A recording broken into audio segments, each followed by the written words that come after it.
best there is, the best there was, and the best there ever will be. Are you ready? Ici Marc Blondet.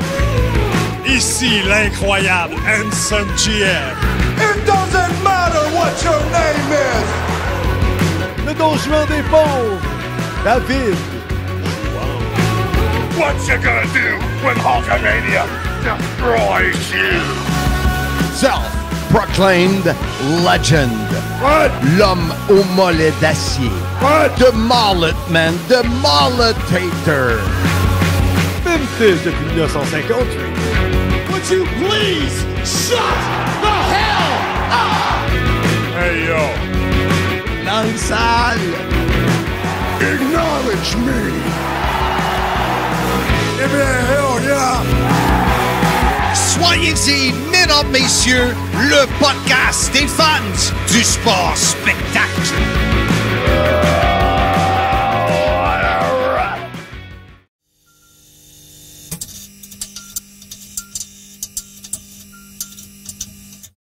Salut tout le monde, bienvenue au podcast Soyez-y, mesdames, messieurs, votre rendez-vous hebdomadaire pour discuter de lutte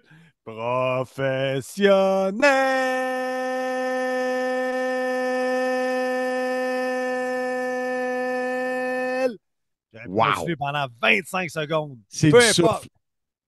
Mon nom est MGF, en compagnie, bien évidemment, de Mr. Fun International, Top of the World, The Original, Vintage depuis 1958. Self-proclaimed legend, l'homme au mollet d'acier, the Mullet Man, the Mulletator, the Initiator, the Influencer. Qu'est-ce que je peux rajouter? The Wrestling Promoter. Ah, il y en a tellement. T'en rajoutes puis t'oublies tout le reste. C'est incroyable. Ouais. Et comme dirait Mark Raimondi, Qui ça, Mark Raimondi? c'est un auteur, on va en parler tantôt. Il disait quoi, Mark Raimondi?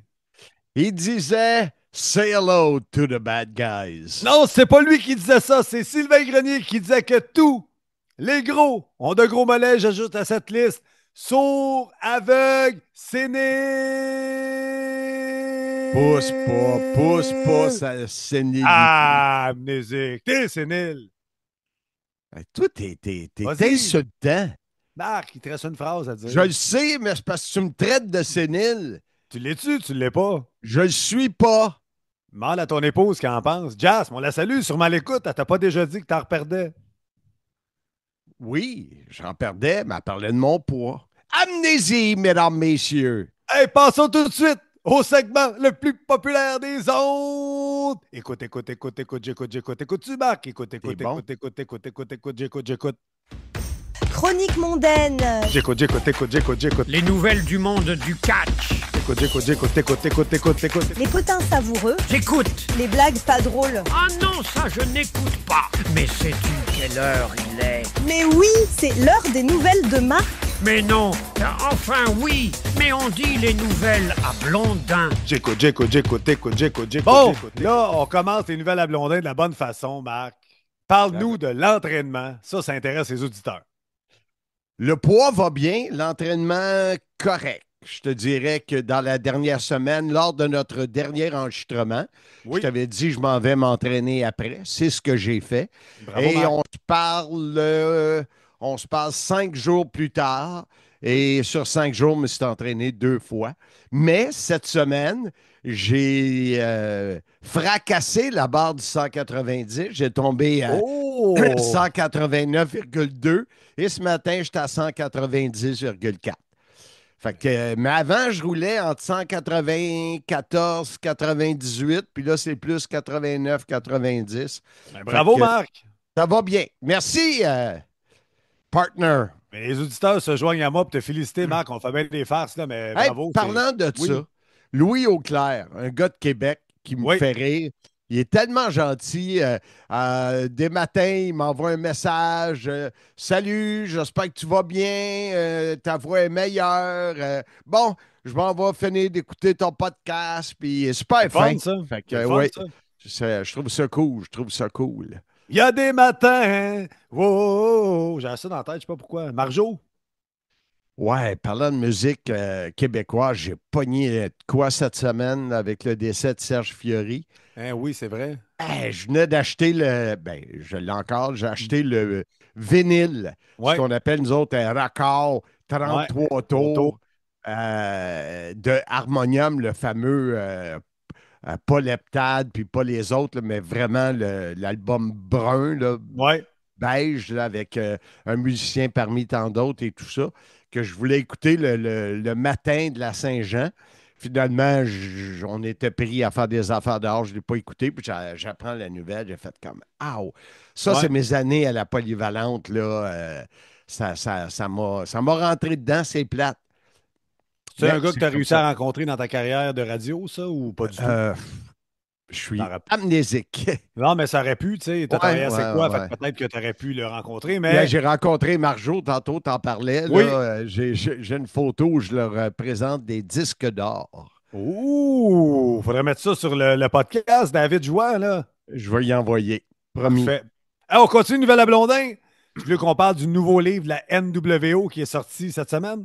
Ouais, je l'ai reçu en même temps que Kelly. C'est drôle parce que on va en parler plus tard. Je suis avec Kelly cette semaine. Jean-François Kelly, la légende vivante. Ouais, oui, quelle légende. Et il était dans son téléphone. Je dis, qu'est-ce que tu fais sur ton téléphone? Ben, il dit, Amazon, ils viennent me livrer un livre que j'ai commandé sur la NWO. Je dis, ah, c'est Ouais. bizarre, moi aussi. On l'a reçu la même journée. Say hello to Incroyable. the bad guys. C'est lui que je parlais de Mark Ouais, Raimondi. je All le savais. Professional Wrestling's New World Order Change America. Tu le savais? Oui, j'ai vu là, la plus grosse nouvelle que j'ai vu sortir de ça, c'est que le logo mythique de la NWO, ils ont fait ça en même pas une heure. Là, ils ont envoyé ça à quelqu'un de l'interne. Fais-nous de quoi? C'est devenu un logo mythique. Puis quand ils ont lancé la NWO, ils n'étaient même pas prêts au niveau marchandise. C'est habituellement quand tu lances un nouveau brand, Ouais. tu as des t-shirts de prêt, tu as des casquettes, tu as des. Les autres, ils n'étaient pas prêts pantoute. Là. Fait que quand ça a décollé, mais j'ai hâte de lire le livre. Là. J'ai juste vu quelques brides là, qui ont partagé sur les médias sociaux, mais tu m'en donneras des nouvelles, partner. Puis il y en a un autre, moi, c'est celui qui me feed l'information, c'est notre militaire Benoît Bornet Ben qui oui. m'a écrit, il m'a envoyé un message vocal tantôt, me dire qu'il était pas loin de chez moi, il est à Gore. Et je voulais lui répondre, oh, tu es à la ville de Rhino. Hey, quel beau lien, Marc. Tu connais ta lutte, c'est incroyable. Et il m'a parlé de Beyond Nitro. OK? Je connais pas ce Ça, livre. ça vient de sortir. OK? Et je regardais hier sur 83 Weeks, Oui, c'est voir ça. s'il en parle, Bischoff, puis j'ai pas trouvé rien sur Say Hello to the Bad Guys. OK, donc il n'a pas participé à ce livre-là, Eric Bischoff. Ou il l'a Ah pas bon, critiqué non plus. Il y a pas, ça va sûrement venir, le connaissant, ça va sûrement venir. sûrement, sûrement, sûrement. Marc, on continue, Nouvelle à Blondin. Carte de lutte à la carte. Boston Pizza. Là, encore Boston Pizza dans les parages. Qu'est-ce qu'il y a? Big Mario Ben, Boyer n'est plus là. Premièrement, les cartes de lutte. On a fait Ouais. 2 lives présentement. C'est pour Live and in Color. Et c'est pour gagner une table VIP pour Simmania 10 présenté, on va en parler tantôt, le 12 juillet à Sainte-Madeleine. Mais je voulais te montrer la carte que, parce que toi, les lives, c'est sûr que tu n'as pas regardé ça. Carte Oh! de Dusty Rhodes The avec American Dream. un morceau de son maillot. Ouh. Et ça a été gagné par qui, tu penses? Jocelyn Brun. Exact, la pile de cartes. Alors, Wow. Jocelyn, il y a plusieurs fois son nom dans le chapeau. Et à la carte qui présente Simmania, ben, Oui. on aura au moins un autre live et on va vendre des cartes également du côté de Verdun au Mega Beef. On va en reparler aussi. À la carte, j'avais-tu d'autres choses à dire? Pas mal Boston ça. Pizza, Big. Les gars, ils ont travaillé fort pour ce qu'il y a eu vendredi dernier, là, le fameux draft de la Ligue nationale. Ouais. Et là, on va préparer d'autres vidéos pour, ben, dans le fond, on les a préparées. Hier, c'était le 1er juillet, l'ouverture des agents libres. Alors, Oui. pas mal ça. Et tu as vu, tu m'as mentionné Big Mario Boyer. Oui. J'ai parlé hier soir, il est super heureux. Bon, Directeur général Boston Pizza à Saint-Eustache. Comment tu dis ça? Saint-Eustache! Pas capable de le dire comme toi. Tu n'as pas donné le scoop qui était retourné chez Boston Pizza comme directeur général à Saint-Eustache. Quelle bonne nouvelle. Tu l'as Tu pas ne dit sur savais le pas? Il me podcast. semble qu'on en a parlé. Non, tu ne l'as pas dit sur le podcast. Tu avais dit qu'il s'enlignait pour une nouvelle job, mais quelle bonne nouvelle. Il est là depuis peut-être 2-3 semaines. Hier, j'ai parlé, il est en route vers chez lui, il fait des 12 heures, mais il dit je trippe, j'aime ça, carte blanche. Et justement, le lien avec à la carte, c'est que lorsque la saison du Canadien va recommencer, on va faire des vidéos à chaque match, comme je l'ai fait, vers la fin de la saison. Et c'est pas tout le monde qui a le goût de gagner un paquet de cartes de hockey. Et on va offrir, si tu as le pointage final, première étoile, but gagnant, tu vas avoir le choix entre carte ou resto, ça arrive nord, qui serait le Boston. Ouais. J'ai écrit ce matin au Gaspard à Boucherville où on a fait quelques événements. Et il me reste un restaurant à trouver West Island, peut-être jusqu'à Vaudreuil. Fait que les gens vont pouvoir choisir entre un certificat cadeau ou des cartes. Alors, on prépare la prochaine saison. Ça va bien. Merveilleux. Hey, tu me dis samedi, vous allez être 25 pour Resurrection, l'événement de Maple Leaf Pro Wrestling en direct du Colisée de Laval, le décolisée de Laval, comme diraient les langues sales. Oui, c'est première fois que je l'entends, celle-là. Mais là, je vais donner le crédit à Philippe Leclerc qui l'a sorti celle-là. Tu sais, je vole beaucoup de matériel à Phil Leclerc et Steve Charette, mais celle-là, je ne la volerai pas. Lequel des deux est en voyage, là? Phil est en Italie sur le bras de son collège Mont-Saint-Louis où il est enseignant. Un enseignant blasé depuis plusieurs années, mais ça, c'est une autre histoire. Ah, il faudrait qu'il me donne des hints de l'Italie, hein?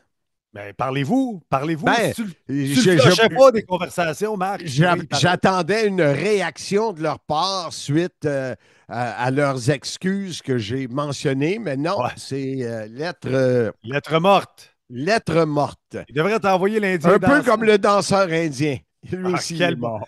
Donc, vous allez être 25, là, toute une brochette. Oui, de gens. c'est ça. On a bien hâte. Et le fait que j'avais mentionné que j'étais pour être dans les gradins avec mon monde, ma gang, là, la gang de chums et des amis.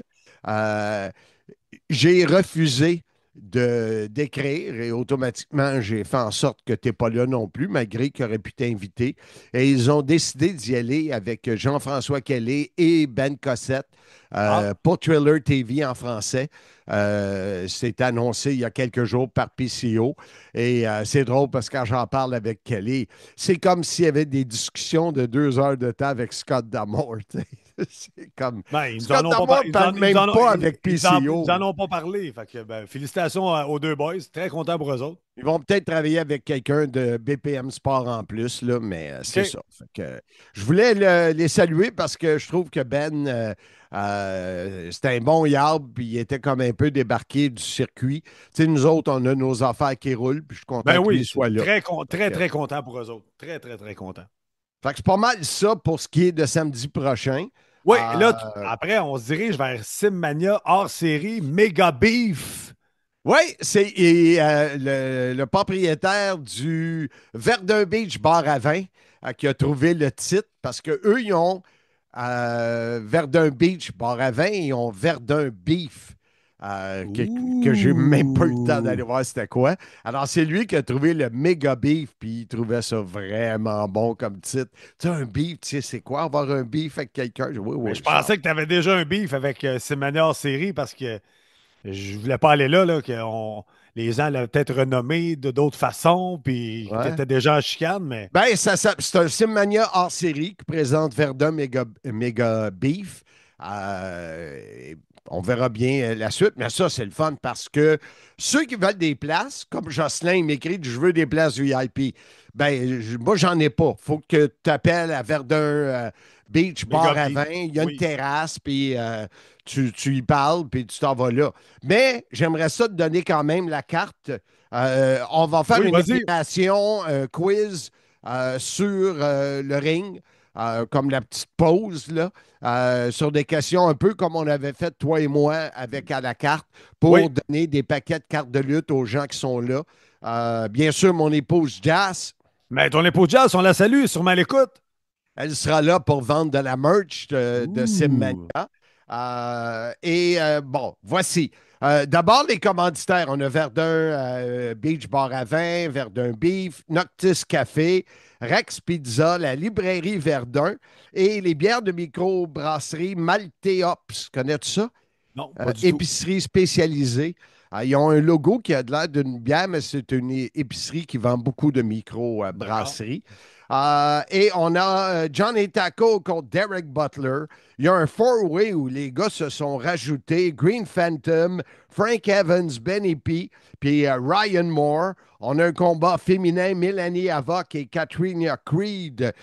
Katrina qui avait très bien fait Oui, avec tes chums. la lutteuse Simmania préférée de l'an Maxime passé. Adolphe qui avait pris des photos avec elle à Wallinac l'année Exact, passée. exact. On a Cowboy Casey Austin contre la tornade de Kevin Gray. Fred Romeo face à Wilson Colas. Ça va être intéressant. Et le main event, the main event. Le bal des monstres, Lafayette et Muerte contre les Blacks québécois, Brad Alexis et Jérémy Prophète, accompagnés de Ash the One. Oh, ça va être toute une finale, ça. Ouais. Toute une C'est, carte, en tout cas. Ouais, c'est 14h à 16h dans la rue, c'est gratuit. Quelle journée, Euh, répète la date, là. Dimanche, le 6 juillet, dans quelques jours, Ben mesdames, oui. messieurs. Wow, fait que tu vas avoir un gros week-end lutte, Marc. Le 5 à Laval, le 6 à Verdun. Ouais, j'ai hâte, j'ai hâte. On se croise les doigts pour la température, mais ça va bien aller, ça va bien aller. Et là, on se propulse dans le temps. Simmania 10, le 12 juillet prochain, en direct de Sainte-Madeleine, au camping, c'est ça? Non, c'est pas au camping. Sous l'immense structure du 100 rue Bernard, dans la cour arrière de la cantine Bernard, qui aura un gros compétiteur parce que Normand Césaré vient de m'écrire. Normand qui? Normand César! Voici le menu, parce qu'il est le traiteur officiel de Simmania 10 et Simmania 11. Pâtes, sauce rosée, aile de poulet piri-piri, assiette de nachos, assiette de côte levée, morceaux de pizza, tomates emballées individuellement, etc. Wow, hey, ça va être bon, ça. Surtout l'etc. Là, j'ai hâte de savoir ce qu'il y a d'autre, mais faire sa part, tout un menu de la part de Normand. C'est drôle parce qu'il y a une pizzeria sur la Rive-Nord qui s'appelle Pizzeria, etc. Eh, boy, Marc, C'est vrai, tout est je te dans jure. tout, comme on dit. Je te le dis, je te le dis, je te le dis. Donc, là, La est-ce que carte! tu veux. Mais là, c'est La ça, la carte. carte. Parce que là, on est à quelques jours, là. Parce que les pirates de Exactement. Saint-Bruno ont leur table. Oui, Martin Brisset a sa table. et Martin m'a écrit pour ajouter un jeune homme à sa table. Dominique Desbiens de Asante a pris une 5e table. Incroyable. Ça va bien. Au moment où on se parle, il reste 5 tables VIP. Sur un total de 20. Alors, c'est excellent. Oui. Les billets sont disponibles sur le pointdevente.com ou par moi directement. Et je me suis aperçu d'une erreur ce matin. Les billets premium ne sont pas disponibles. J'ai écrit à Point de Vente. J'ai beaucoup de misère avec leur système, leur site. Je le trouve compliqué. Alors, Marc, tu as de la misère avec le système, tu dis? Non, ouais. Fais confiance au système. Je vais peut-être regarder PCO. Eux autres font affaire avec ticketpro.ca. Je vais Ouais. peut-être aller voir que ça a l'air. C'est peut-être plus simple. Dans le temps de la Théo, on faisait affaire avec eux. Ouais. Mais pas capable de parler à personne. Le point de vente, là, c'est chat, puis ils répondent dans 20 minutes. T'es plus là, puis là, allô, t'es pas là. Non, je suis pas là. 20 minutes, là. Eh, boy, pas facile ta vie, Marc. La carte de Simmania 10. Présenté par 19 à la carte. Présenté par à la carte. Combat mix Fire Inside, Tyler Knox, en équipe avec Mélanie Havoc contre Mitch Thompson et Heavy Rocks. C'est beau, ça? Hein? Ouais, tu t'emballes, bien vas-y, sorti. continue, je te laisse aller. Combat par équipe, les Blacks québécois, nos deux Oui. mêmes, Jérémy Prophète et Brad Alexis, contre Québec Forza. Romeo et Milano, supervisé par Joey Soprano. Ça va être bon, ça. Oh oui, ça va être bon. Bone Setter contre Michael Roy. La gorge. Gorgeous Mike. Gorgeous Mike, ouais. Est-ce qu'il aura les cheveux blonds ou s'il sera à la mode NSFGF, c'est-à-dire chauve? Non, pas super, là. Non, pas super. Ça pousse, mais pas tout à la même place. Qu'est-ce que je Mets ton fasse? Vitagro dans le front, ça va t'aider. C'est bien, j'essaye.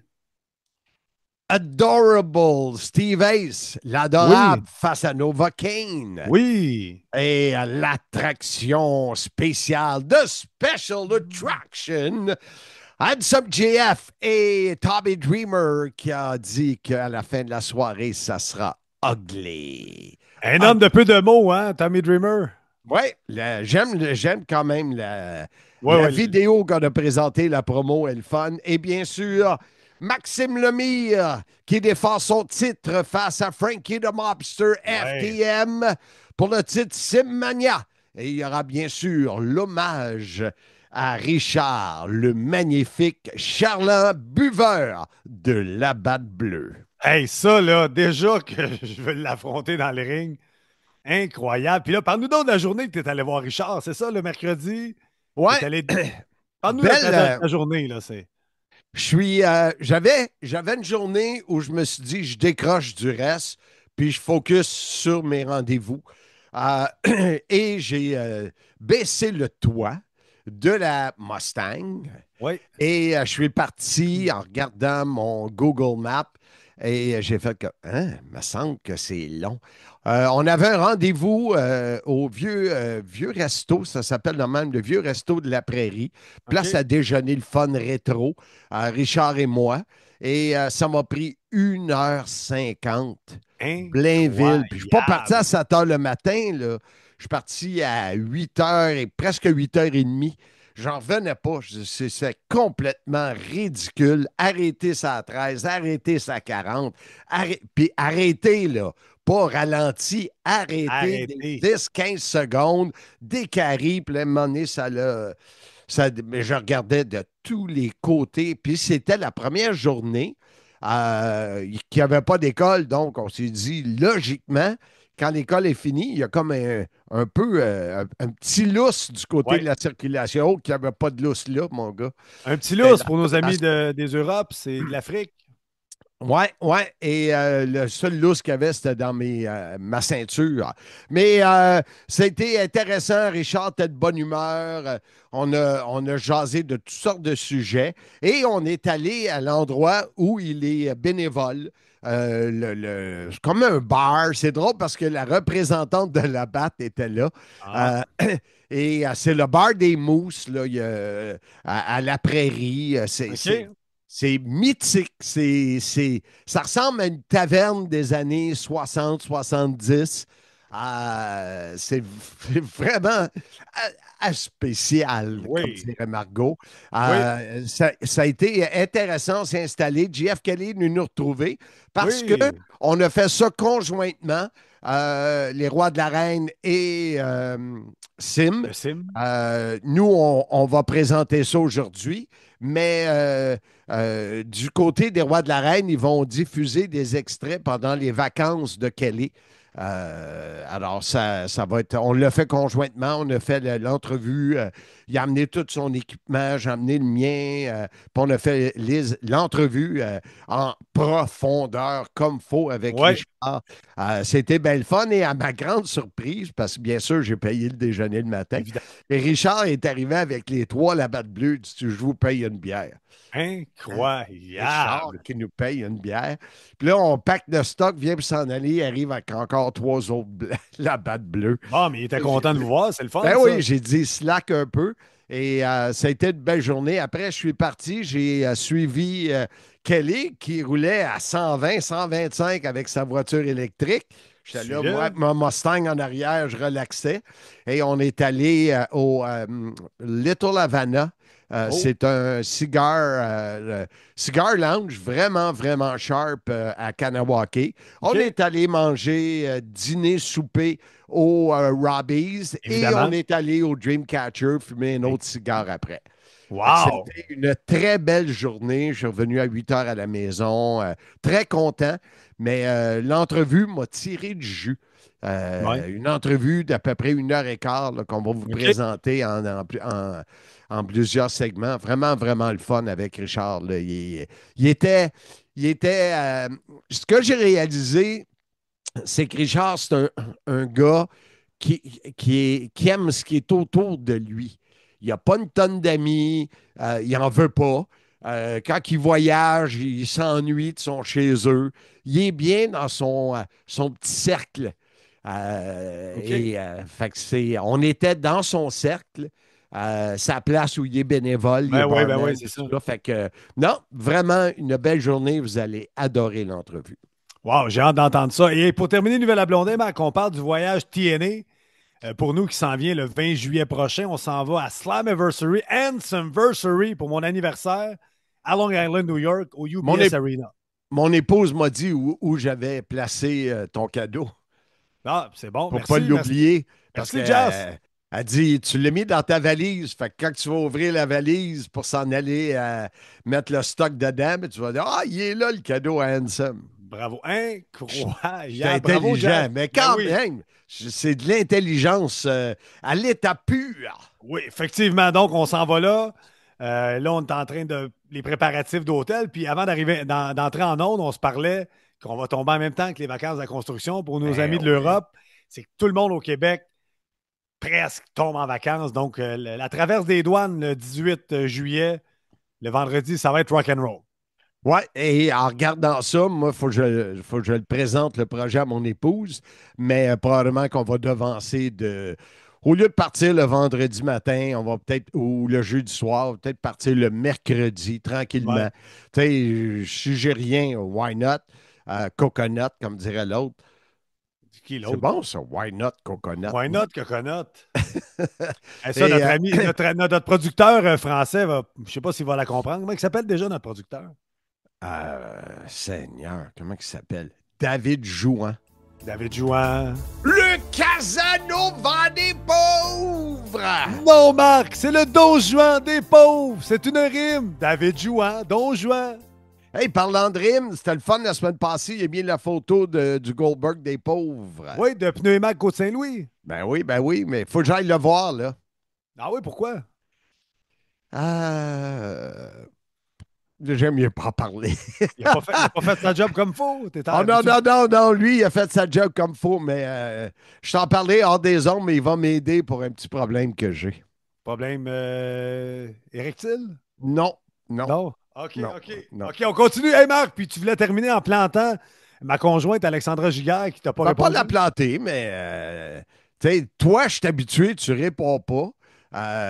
Fait j'ai écrit, si je veux une réponse, moi écrire à Alexandra, elle va sûrement me répondre. Ben non, t'es incroyable, t'es bien ensemble, toi et deux. Parce que je voulais savoir, le dimanche, nous, on s'en va à l'aréna. Ouais. On va être là, c'est à 10h30 le matin. Alexandra est là avec les 3 enfants. Jess est là. Je regardais, il y a une piscine, mais intérieure. Pas de piscine. Il y a de l'air d'avoir un beau health center, comme on dit, là. Ouais. Centre de détente. Ouais, c'est ça. Mais il n'y a pas de piscine dehors. Fait que, tu sais, Jazz, elle va faire quoi? Fait que je dis, il serait le fun de regarder. Puis Ouais. si vous allez faire quelque chose ensemble, ça pourrait être cool. Ben, Alex va te Mais revenir, là. Oui. Jazz, elle m'a dit, si Alexandra ne me revient pas, c'est parce qu'elle ne veut pas me voir. Ben non, hey, si elle sait que t'es pas là en plus, elle va revenir à Jazz. Elle est d'agréable compagnie, ton épouse Jazz.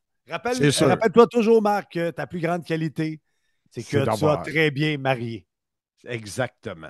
Hey, ça a fait le tour des nouvelles à Blondin, à moins que tu aies quelque chose à rajouter que tu m'as pas envoyé. Non, ça me surprend, mais non, j'ai rien à rajouter. Donc, le sujet de la semaine, on parle de Tommy Dreamer. Non. C'est ça qu'on a dit la semaine passée. Oui, mais j'ai changé d'idée parce que l'entrevue avec Richard le Magnifique dure 1 heure. Fait qu'on a 1 minute et demie des nouvelles à Blondin en intro. Non, 37 minutes et demie. Bon, fait que tu comprends que 37 minutes plus Richard le Magnifique 1 heure, c'est assez.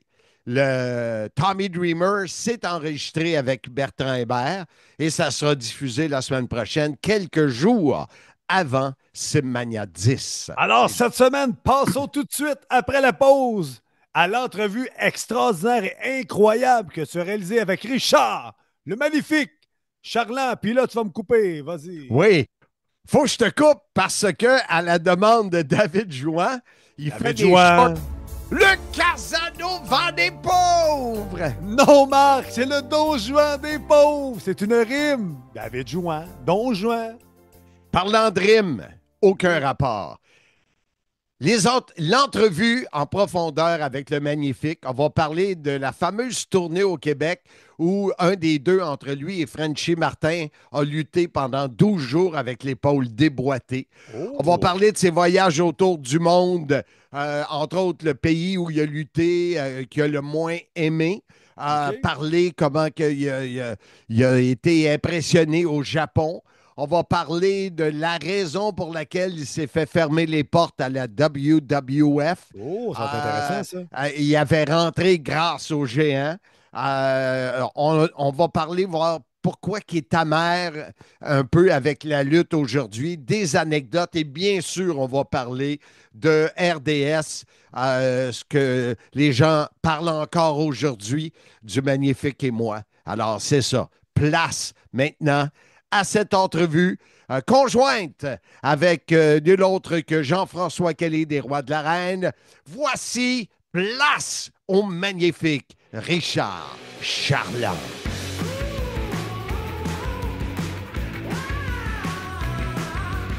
Ça fait longtemps qu'on voulait le faire, cette entrevue-là, et j'ai proposé à mon ami la légende vivante Jean-François Kelly du podcast Les Rois de l'Arène de se joindre à moi.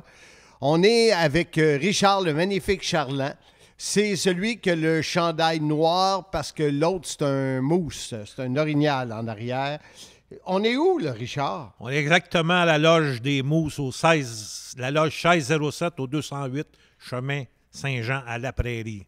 C'est une belle place. Mais moi, j'ai une question. C'est quoi le club des Mousses? C'est comme les clubs des Lions, les Chevaliers de Colomb? Peut-être pas les Lions, mais ça se ressemble parce que les Lions, c'est un autre rassemblement. Tandis que les Mousses, la Légion, Chevaliers de Colomb, c'est non lucratif. C'est pour aider des associations à mener à leur but. Mais c'est difficile d'avoir des nouveaux membres aujourd'hui parce que la génération, ils ne suivent plus les paternels ou les grands-pères. Là, fait que, mais on s'en sort pas pire pareil.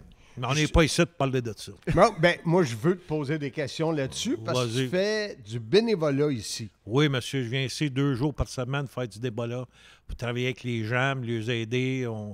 Il y a toutes sortes de choses qui se passent ici. Il y a des tournois de fer, il y a du crib, il y a du billard, il y a du country. Fait qu'on vient ici à s'amuser avec les gens. Moi, j'aimerais saisir la balle au bon. Là. En plus, il y a des spectacles de lutte professionnelle ici que tu organises. C'est pas tout à fait moi qui organise, parce que moi, c'est Nancy, ma patronne, qui est la grande gouvernante de la loge. Elle m'a demandé si c'était possible. J'ai dit, il y a toujours une possibilité. Puis on a fait 2 spectacles déjà. C'était une bonne réaction. Peut-être qu'on en fera d'autres, on ne sait jamais. On va demander à M. Blondin. Là, justement, on va arrêter. Tu n'arrêtes pas de parler de tes moves. On peut-tu parler de lutte? Ben oui, on parle de lutte, certain. Richard, dans le premier segment, je voulais, parce qu'on est allé déjeuner avant, et puis, comment tu as dit ça quand j'ai ramassé la facture? On aime ça. On aime ça de temps en temps. On a parlé un peu tu vas parler d'un voyage en Inde puis tout ça. Dans ta carrière, premièrement, elle a duré combien d'années ta carrière? Ben, je vais te dire, franchement, c'est dur à évaluer. J'ai commencé en 73, j'ai lutté jusqu'à les bonnes années, jusqu'en 86. Après ça, on était comme plus tard, les années 86, on est allé aux Indes, on est allé à un autre tournoi au Japon, mais déjà, la carrière était déjà passée parce que c'est difficile d'aller dans des endroits où tu n'as pas de contact. Mais quand je suis allé à New York, j'ai rentré par la grande porte d'en avant avec le géant ferré. Puis quand Maurice il était actif avant qu'il décède, il appelait d'un territoire, puis la porte ouverte. Mais au fil des années, ça s'est comme détérioré. Puis j'étais un grand, moi, te dire, j'étais un grand ennuyeux, j'aime mon Montréal. Mais Ça, c'est qu'est-ce qui m'a surpris. C'est par le judo que tu es rentré dans la lutte professionnelle grâce à Mad Dog Vachon. Oui, exactement. Puis ça, je vais te le dire, voulez-vous que j'en parle un peu? Parce que Beaucoup. ça a commencé sur la rue d'Aragon à Villemort. Est-ce que je peux-tu répondre? Toi, tu dis beaucoup. Vas-y. Moi aussi, beaucoup. OK. Fait que ça commence, j'ai 12-13 ans. Puis je vais à Palais National de temps en temps parce que ma tante a travaillé là dans la cafétéria. Puis j'allais faire du judo. Fait que quelques mois passent, l'été d'ensuite. On voit un gros Buick Electra arriver, Maurice Vachon, Paul Vachon, Rapapa Potsky, Don Léo Jonathan, puis le baron Fritz von Raske. Fait que là, en sortant du char, moi et François, le nouveau Maurice, on s'approche du char, puis Don Léo Jonathan, il se met main sur ma tête, il dit à Maurice, il dit, "Is that your nephew?" Il dit, "Non." Il dit, "This kid's got a potential." Puis il a dit ça. Puis quand il a dit ça, fait que là... T'avais quel âge? 13 ans? 13 ans. Fait que là, ça, c'est cette semaine-là.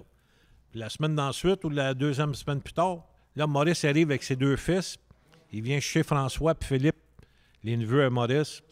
Puis là, François, il demande à mon oncle Maurice, "Hey, mon oncle Maurice, il dit, on peut-tu embarquer le char? Il s'en va à la Palais National, il s'en va faire du judo." Fait qu'on embarque dans le char. "Ouais, embarque-les." Fait que Maurice, comme fragile comme qu'il était, il dit, "Ouais, pourquoi tu fais du judo?" Il dit, "C'est bien beau, tu vas faire du judo, tu vas peut-être aller aux Olympiques, mais après ça, qu'est-ce que tu vas faire?" Il dit, "Fais donc la lutte olympique. Puis après ça, ben, tu pourras changer ta carrière si jamais si tu vas pas aux Olympiques, n'importe quoi, tu pourras faire de la lutte professionnelle." Fait que j'ai suivi son conseil. Fait que là, je suis rentré, j'ai lâché le judo, puis j'ai fait 3 ans de lutte olympique. Fait que là, tous les samedis, c'était les enfants en bas de 15 ans, des mineurs, comme j'étais à l'époque.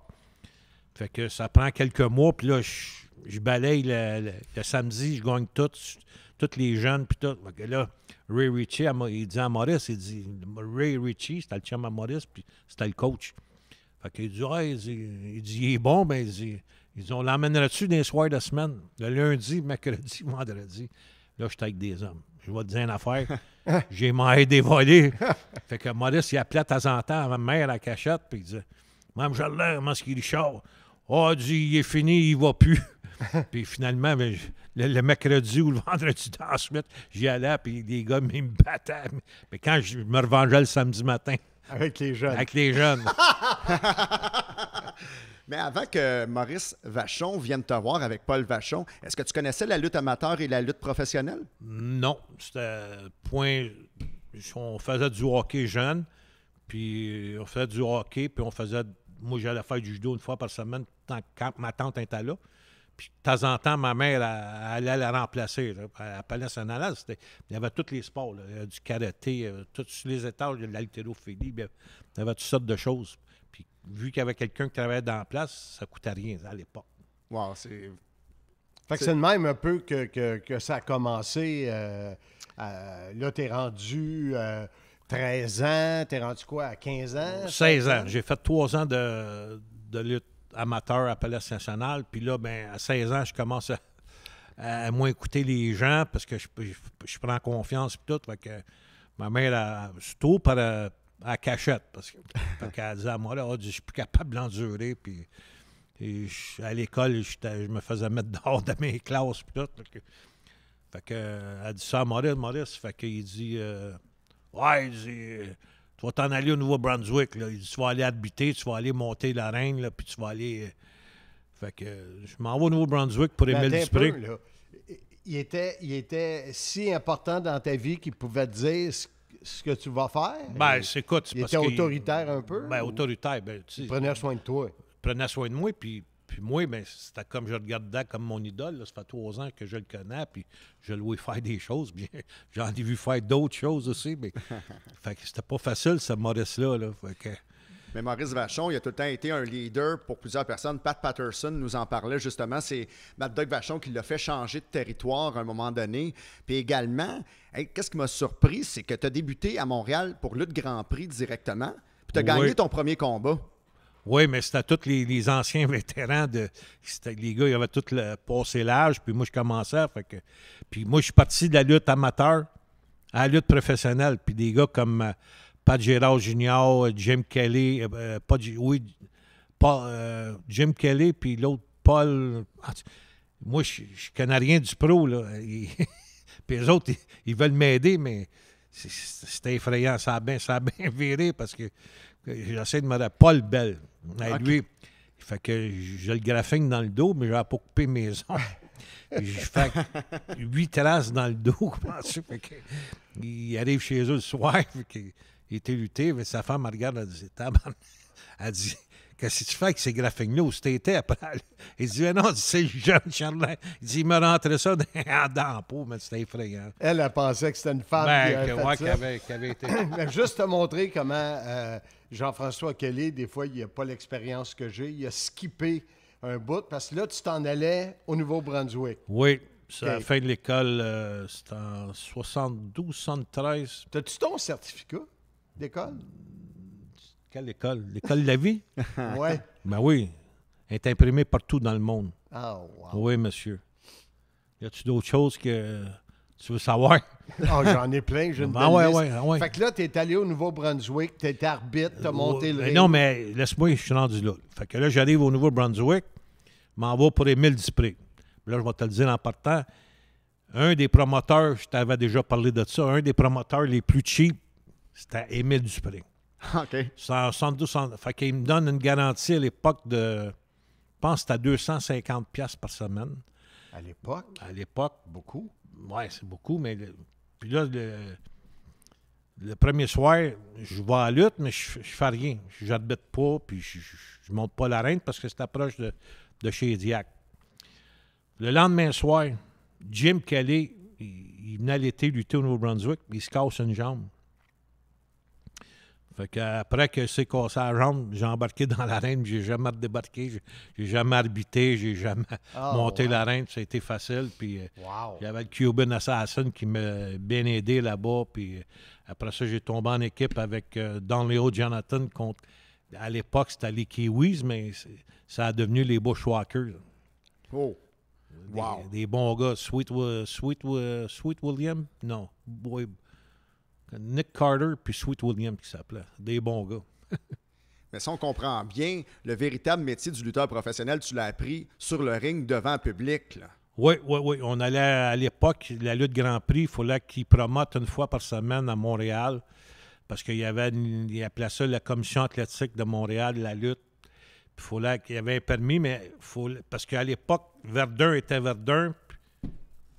Le Paul Sauvé, puis le Forum, c'était Montréal. Fait qu'on allait à une paroisse à Montréal-Nord. Là. Je veux juste dire au monde, parce que les jeunes qui nous écoutent, aujourd'hui, Verdun fait partie de Montréal. Oui, c'est fusionné. Mais dans le temps, Verdun, c'était une ville. C'est une ville, puis t'avais pas besoin. Il n'y avait pas de commission athlétique à Verdun. C'était à Montréal seulement. Puis c'était pas en province. La commission athlétique, encore là pour les jeunes qui nous écoutent, ben c'était eux autres qui régissaient, qui donnaient les règles, puis de la lutte comme si c'était un vrai spectacle. Oui, pas c'est ça. Spectacle. Ben, la lutte et la boxe, la commission athlétique. C'est eux autres, comme tu dis, ils régissaient ça, puis c'était des mesures comme à New York, la commission athlétique de New York, il est agressé par Vince McMahon, là, tu sais, fait que, il venait là...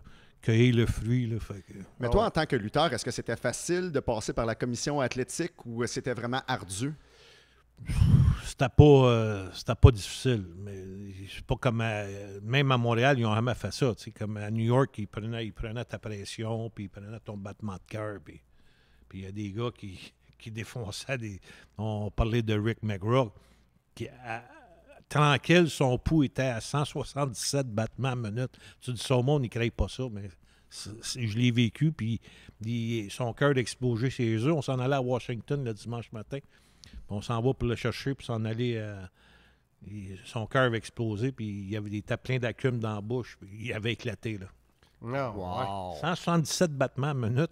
Pas excité. Fait que imaginez-vous quand il commençait à lutter. L'adrénaline, puis tout. Ah oui. Wow. Mais grosso modo, tu as été quand même forcé à rentrer dans le monde de la lutte professionnelle. Est-ce qu'au début, tu aimais ça ou tu disais, OK, ben je suis bon là-dedans, je vais y aller, je vais tenter ma chance? Ou encore, je vais me fier à Mad Dog. c'est sûr que ça a pris quelques semaines, mais les promoteurs puis les gens qui connaissent Maurice, puis ils voient un talent dans Richard Charland. Tu sais. Ben, après ça, puis il demandera à n'importe quel gars. Il y avait Dale Skinner, il y avait des gars à Détroit, n'importe où. Ils disaient, "You working with Richard, it's a night off." Là, tu sais. C'est un match facile. Tu sais. Mais il fallait le faire pareil, puis le faire croire aux gens, puis tout. Mais fait que c'était ça. Puis comme on parlait déjà, là, Richard Charland, il y a eu bien des accas. Là, tu sais. Ça n'a pas tout été Richard Charland à Montréal. Puis. Ça, on va y revenir. Oui. On va faire une courte pause. Après ça, je voulais parler de les pays...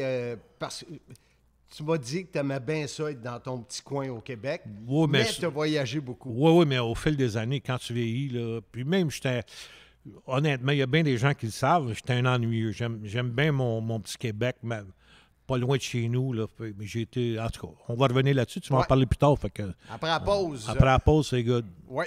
On est avec Richard, le magnifique Charland, sur les Rois de la Reine. Et soyez-y, mesdames, messieurs. Oh. Visitez cet endroit unique en Mauricie qu'est le Casino Grand Royal de Wallinac, à 10 minutes de Trois-Rivières. Jeux, restaurants, bars et une ambiance unique en Mauricie qui vaut la peine de découvrir. Le Casino Le Grand Royal de Wallinac, vous serez traité en VIP. On est de retour, Marc, les Rois de la Reine. Soyez-y, mesdames, messieurs. Une belle collaboration pour avoir en entrevue Richard, le magnifique Charland. Moi, Marc, si tu le permets, j'aimerais ça revenir sur ce qu'on disait avant la pause. Richard, au début, est-ce que tu avais du plaisir dans la lutte professionnelle ou tu as été forcé à rentrer là-dedans parce que tu étais bon là-dedans?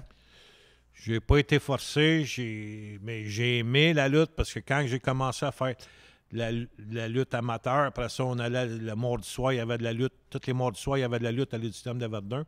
J'ai comme un peu pogné à piqueur en voyant tous ces gros bonhommes-là faire des gestes, des moves, des prises qui sont incroyables. Puis au fil des mois, des années, je l'ai appris, puis je suis devenu comme un professionnel, là, tu sais.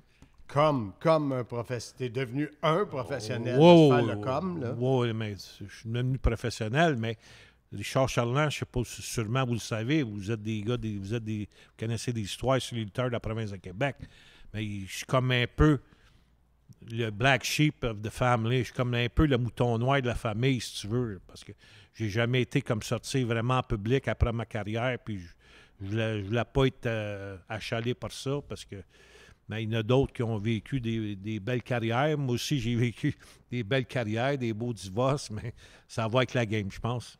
Mais à ce moment-là, est-ce que tu étais déjà le magnifique ou tu es devenu par la suite le magnifique? Non, je suis devenu par la suite. Je vais t'expliquer l'anecdote, je vais vous la conter. Là.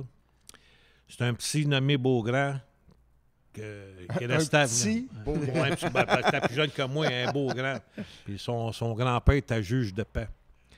C'est quoi, c'est un juge de paix? Ben, je sais pas. Je sais pas si c'est un juge de paix. Il restait à sa rue à côté de chez nous. Fait que le petit Beaugrand, il vient en lutte à l'Auditorium de Verdun. Fait qu'il dit, Monsieur Charland, il dit, à Villemont, on est chanceux, on a deux magnifiques. Je dis, comment ça? Il dit, on a Mario le mieux au hockey, puis il dit, on a Richard le magnifique Charland à la lutte. J'avais trouvé ça bon. C'est ça que ça restait avec ça. Ouais. Ah, ouais. Puis, on a-tu su qui était le premier? T'as pas besoin de chercher de 66 secondes. Là. On en parlait pendant la pause. On a parlé avec le maire de Beauharnois, que tu as écouté une partie de l'entrevue, puis il manquait des bouts, tu nous disais. Mais tu as lutté sur...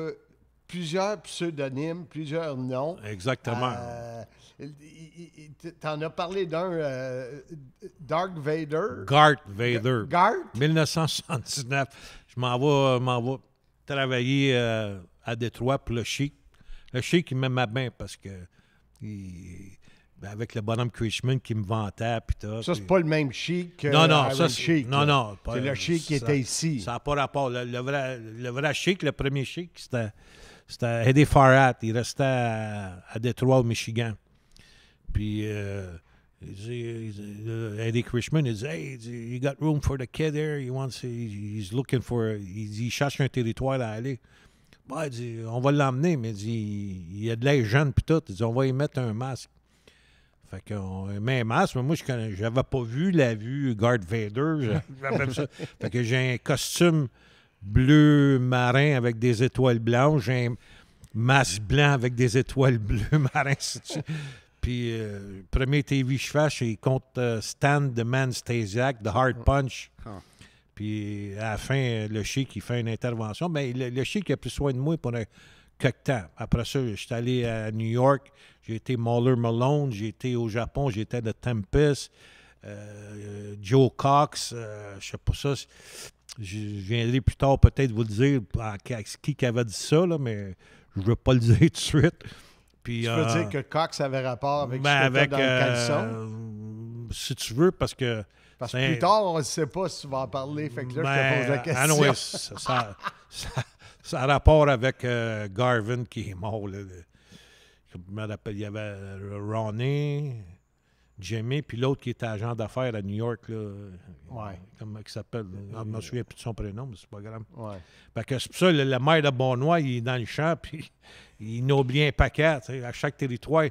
Puis il me donnait un autre nom, mais j'étais correct avec ça. Ben, j'ai pas été au Japon. Les premières années, c'était le Tempest. Puis après ça, j'ai été sur Richard le Magnifique Charland. Tu sais, les lutteurs aujourd'hui, Ouais. la WWF, le nom leur appartenait. Tu sais, si on pense à Zack Ryder, que moi j'appelle Terry Francona, puis je me mélange tout le temps avec le roi de balle. Mais toi, dans tous ces noms-là, y en a-tu un que tu aurais aimé prendre la balle puis rester avec ce nom-là puis ce personnage-là, ou il n'y avait pas de personnage? Non, honnêtement, je vais te le dire, comme les gens comme Dusty Rhodes, Ric Flair, ils ont eu des gamiques, ils sont tendus les cheveux blonds. Ils ont vécu avec le gamique, mais honnêtement, je n'étais pas confortable dans aucune gamique, là, surtout les masques puis tout. Puis Darth Vader, que j'ai su après qu'est-ce que j'ai mis comme masque puis costume, ça n'avait pas rapport. Il a fallu que ça soit un gros manteau de cuir noir avec un casse noir qui ressemble à Darth Vader. Puis ça, tu mets un costume noir à la bretelle ou pas, puis ça n'avait pas rapport. Là. Fait que toi, tu te sentais bien de lutter ta propre personnalité. Oui, puis une gamique d'arrogant un peu. Puis, mais c'est sûr que tout le monde, ils ont les cheveux bruns et une moustache. Puis à l'époque, tout le monde était comme ça, comme Ravishing Rick Rude. Puis tous les gars, ils avaient des moustaches. Puis... Handsome JF, là, lui, ce qu'il se souvient, c'est la moustache de Richard le Magnifique. Ben oui. C'est une moustache de duvet, comme on appelle. Là. C'était magnifique. Ben, c'était ça ici, au Québec. J'ai fait une popée carrière parce que tous les gars qui ont travaillé avec moi, tous les gars de la province de Québec qui ont travaillé contre moi, ils aimaient ça, là. Honnêtement, on faisait des gros matchs. Mais c'est à une autre époque quand même. Le Japon, est-ce que c'est toi qui as eu l'idée d'aller au Japon ou c'est quelqu'un qui t'a suggéré d'y aller ou on t'a offert un travail? Comment qu'on se rend au Japon dans ces années-là? Prends l'avion. Oui, c'est l'avion. C'est la première fois, avec le décalage, ça a pris 29 heures. C'est exactement l'année des Olympiques à Montréal. Ça, c'est Tokyo Joe qui est arrivé à Montréal. C'est Maurice qui avait emmené du Japon. Il avait emmené Tokyo Joe. Puis c'est décevant parce qu'il est arrivé un accident grave à Tokyo Joe, à Calgary. Là, il s'est fait prendre entre deux autos, il s'est fait couper une jambe. Mais un gars fort, lui, je ne sais pas s'il pesait 220 livres. Puis il avait slamé le géant ferré.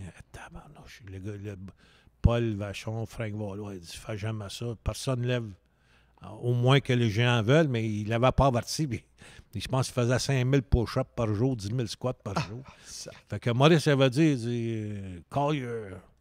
Je me rappelle pas si c'est Babo ou Inuki au Japon. Il dit, appelle, il dit, gotta send the kid. Il dit, on va envoyer mon protégé là-bas. Fait qu'il a appelé, puis j'ai pogné le premier contrat, je pense que ça a été 7 semaines.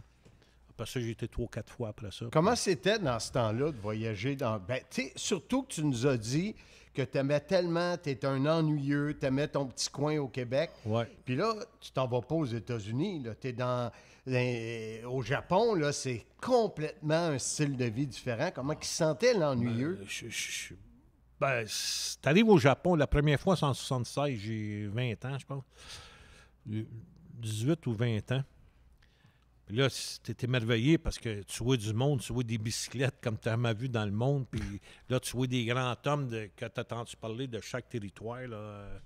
Je vais essayer de me rappeler qui est allé en 76. Là. Mais tu sais, tu les entends parler de d'autres territoires, puis là, tu t'embarques dans le même autobus avec eux autres. Puis là, mais là, écoute, la pire des choses qui est arrivée là-bas, quand tu t'en vas en voyage la première fois au Japon, tu as des initiations à suivre, mais il n'y a rien qu'ils ne m'ont pas fait. OK, on veut au moins une anecdote. Là. Une anecdote. J'en voulais 10. Moi aussi. Au moins une. Tu sais, au Japon, tu rentres dans les hôtels, tu es obligé de... Pas dans la ville de Tokyo, mais les petits hôtels de village. Il faut que tu enlèves tes souliers, puis tu laisses ça dans le pot de sec. Puis je sais pas si on appelle des gougounes. Là, tu mettais 2 orteils entre deux. Ouais. Fait que, Ouais. le premier qu'ils m'ont fait, ils ont descendu la gougoune, puis ils ont coupé les deux bouts. Fait que le lendemain matin, j'embarque dans mes gougounes, je défonce les gougounes, me cogne les orteils dans le fond de la marche. Puis après ça, ils m'ont fait ça d'affaires. Ils ont mis ça, c'est pas au Japon, c'est à Porto Rico, mais je suis dans l'autobus, puis là, je suis pesé, je dors, puis il y en a un qui a un paquet de cigarettes, puis il prend le papier d'aluminium dans le paquet de cigarettes, puis il brûle le papier en dedans, puis il met ça dans la bouche. Boy. En tout cas, des choses, je peux vous en compter, là. Mais toi, après as-tu déjà initié du monde? Oui, j'ai fait Ben, ma ça- part, moi, avec. Il me semblait qu'il devait avoir du retour à quelque part. Oh, oui. Tu as parlé du Japon. Ouais. Toi, tu avais une question, JF, puis moi, je suis parti. Non, moi, j'ai une question par rapport justement à l'international. Comment qu'on s'adapte dans ces années-là à un lutteur qui est de Montréal, qui est du Québec, qui s'en va lutter à l'extérieur? Est-ce que les gens étaient accueillants sur un ring de lutte ou il fallait que tu fasses tes preuves encore pour une deuxième fois là-bas? C'est ça qui arrive, parce que quand tu arrives dans un nouveau territoire, tu prends la place d'un, tu arrives à Détroit, Chicago, tu arrives à Porto Rico, tu arrives au Japon, mais c'est déjà des contrats. Le Japon, c'est une promotion que c'est pas comme n'importe où dans le monde. C'est vraiment professionnel, puis c'est de valeur, parce que j'aurais aimé ça y aller de plus en plus, mais en tout cas, les choses arrivent comme ils arrivent. Je suis rendu où, là?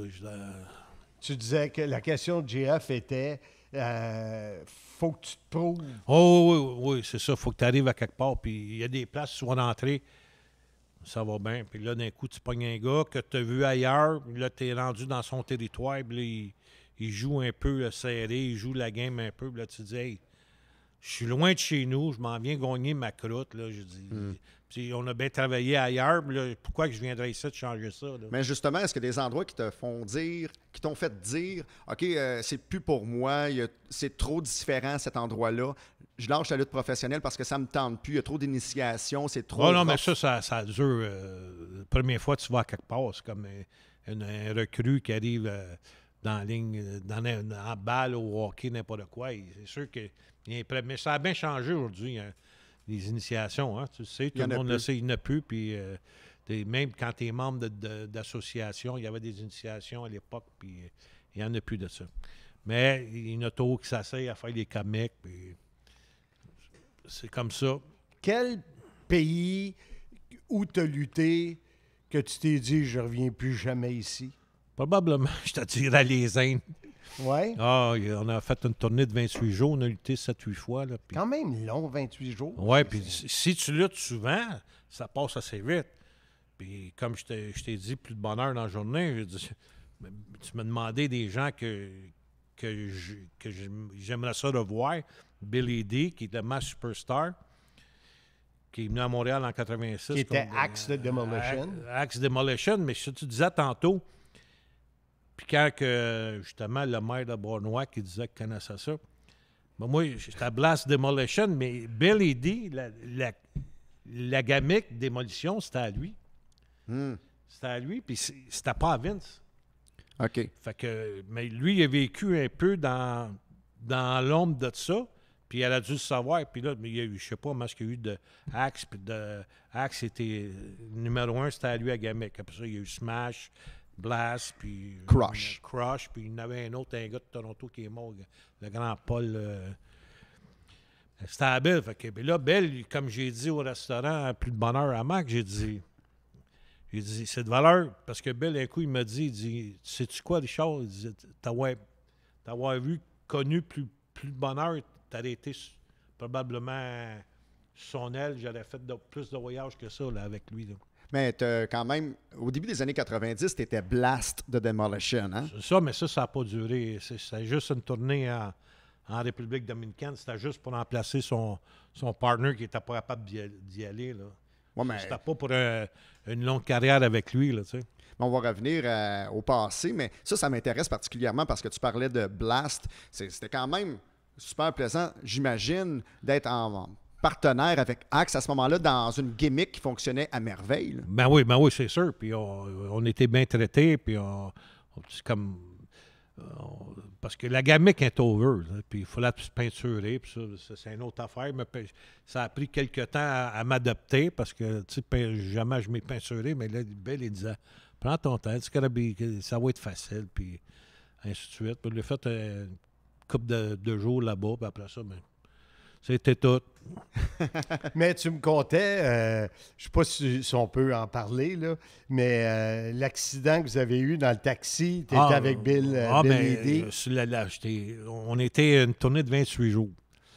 Puis, en Inde, puis on a eu 3 accrochages de taxi, puis un accident un petit peu plus solide. Je m'ai fait rentrer on était assis en arrière, moi puis Bill.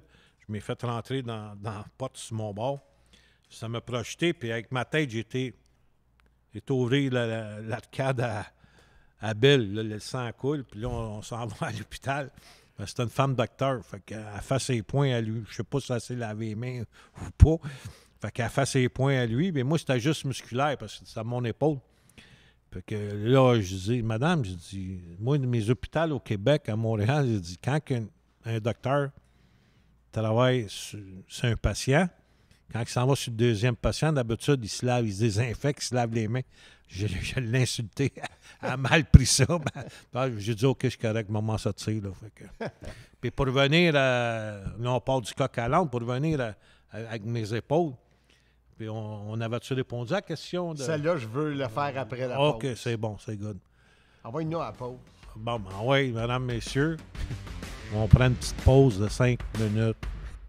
Votre duo d'animateurs préférés aimerait remercier l'équipe de À la carte, qui nous appuie et nous soutient pour nos voyages vers les événements TNA. Suivez-les sur leur page Facebook, faites vos prédictions et qui sait, vous pourriez gagner des cartes de hockey.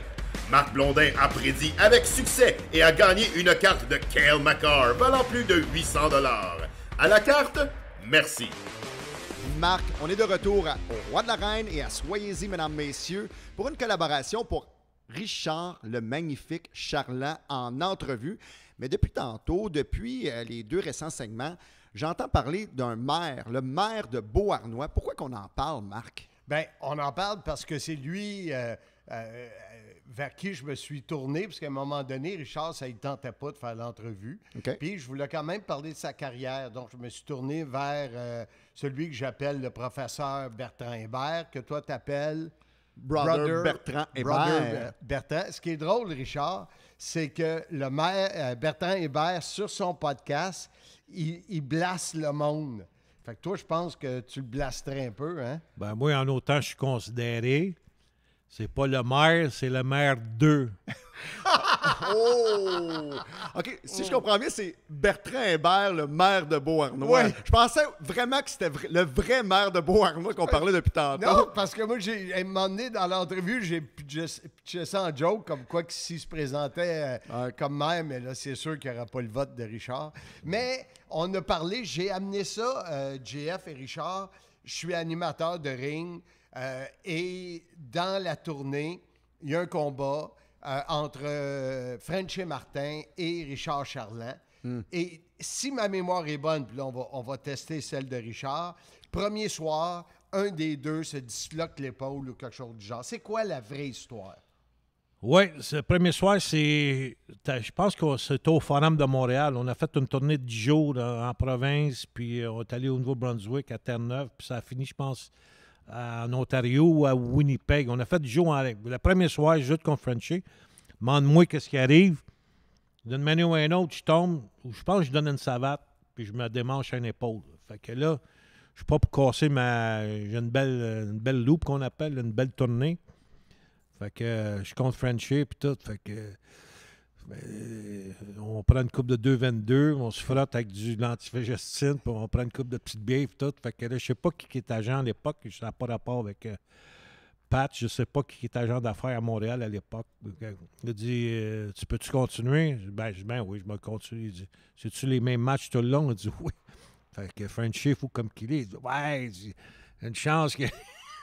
Puis il était pas malin pantoute. Fait que on a fait, pour dire, on a fait 10 jours avec une épaule démanchée, puis ça a jamais apparu. C'est en quelle année, ça? Les années 80, j'étais l'annonceur du ring. Puis là, cette tournée-là, c'est ça, ça, peut-être 87. c'est WWF à l'époque. Ouais. C'est ça, Montréal venait de fermer de ses portes. Puis là, le WWF, il venait de plus en plus. Puis c'est toi qui animais pour eux autres. T'es venu partout au Québec animer, je pense? Oui. Puis moi, ça m'avait impressionné. Je n'étais pas. Jamais été un vrai gars de lutte.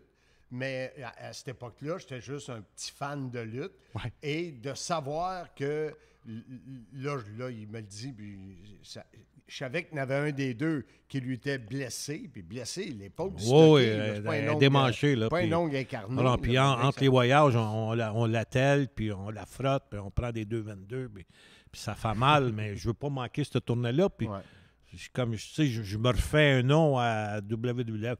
Puis j'ai eu l'opportunité, j'avais rentré par la grande porte. Qu'est-ce que tu veux dire par rentrer par la grande porte? Parce que quand je suis rentré à New York, c'était pas Pat Patterson, puis c'était pas personne.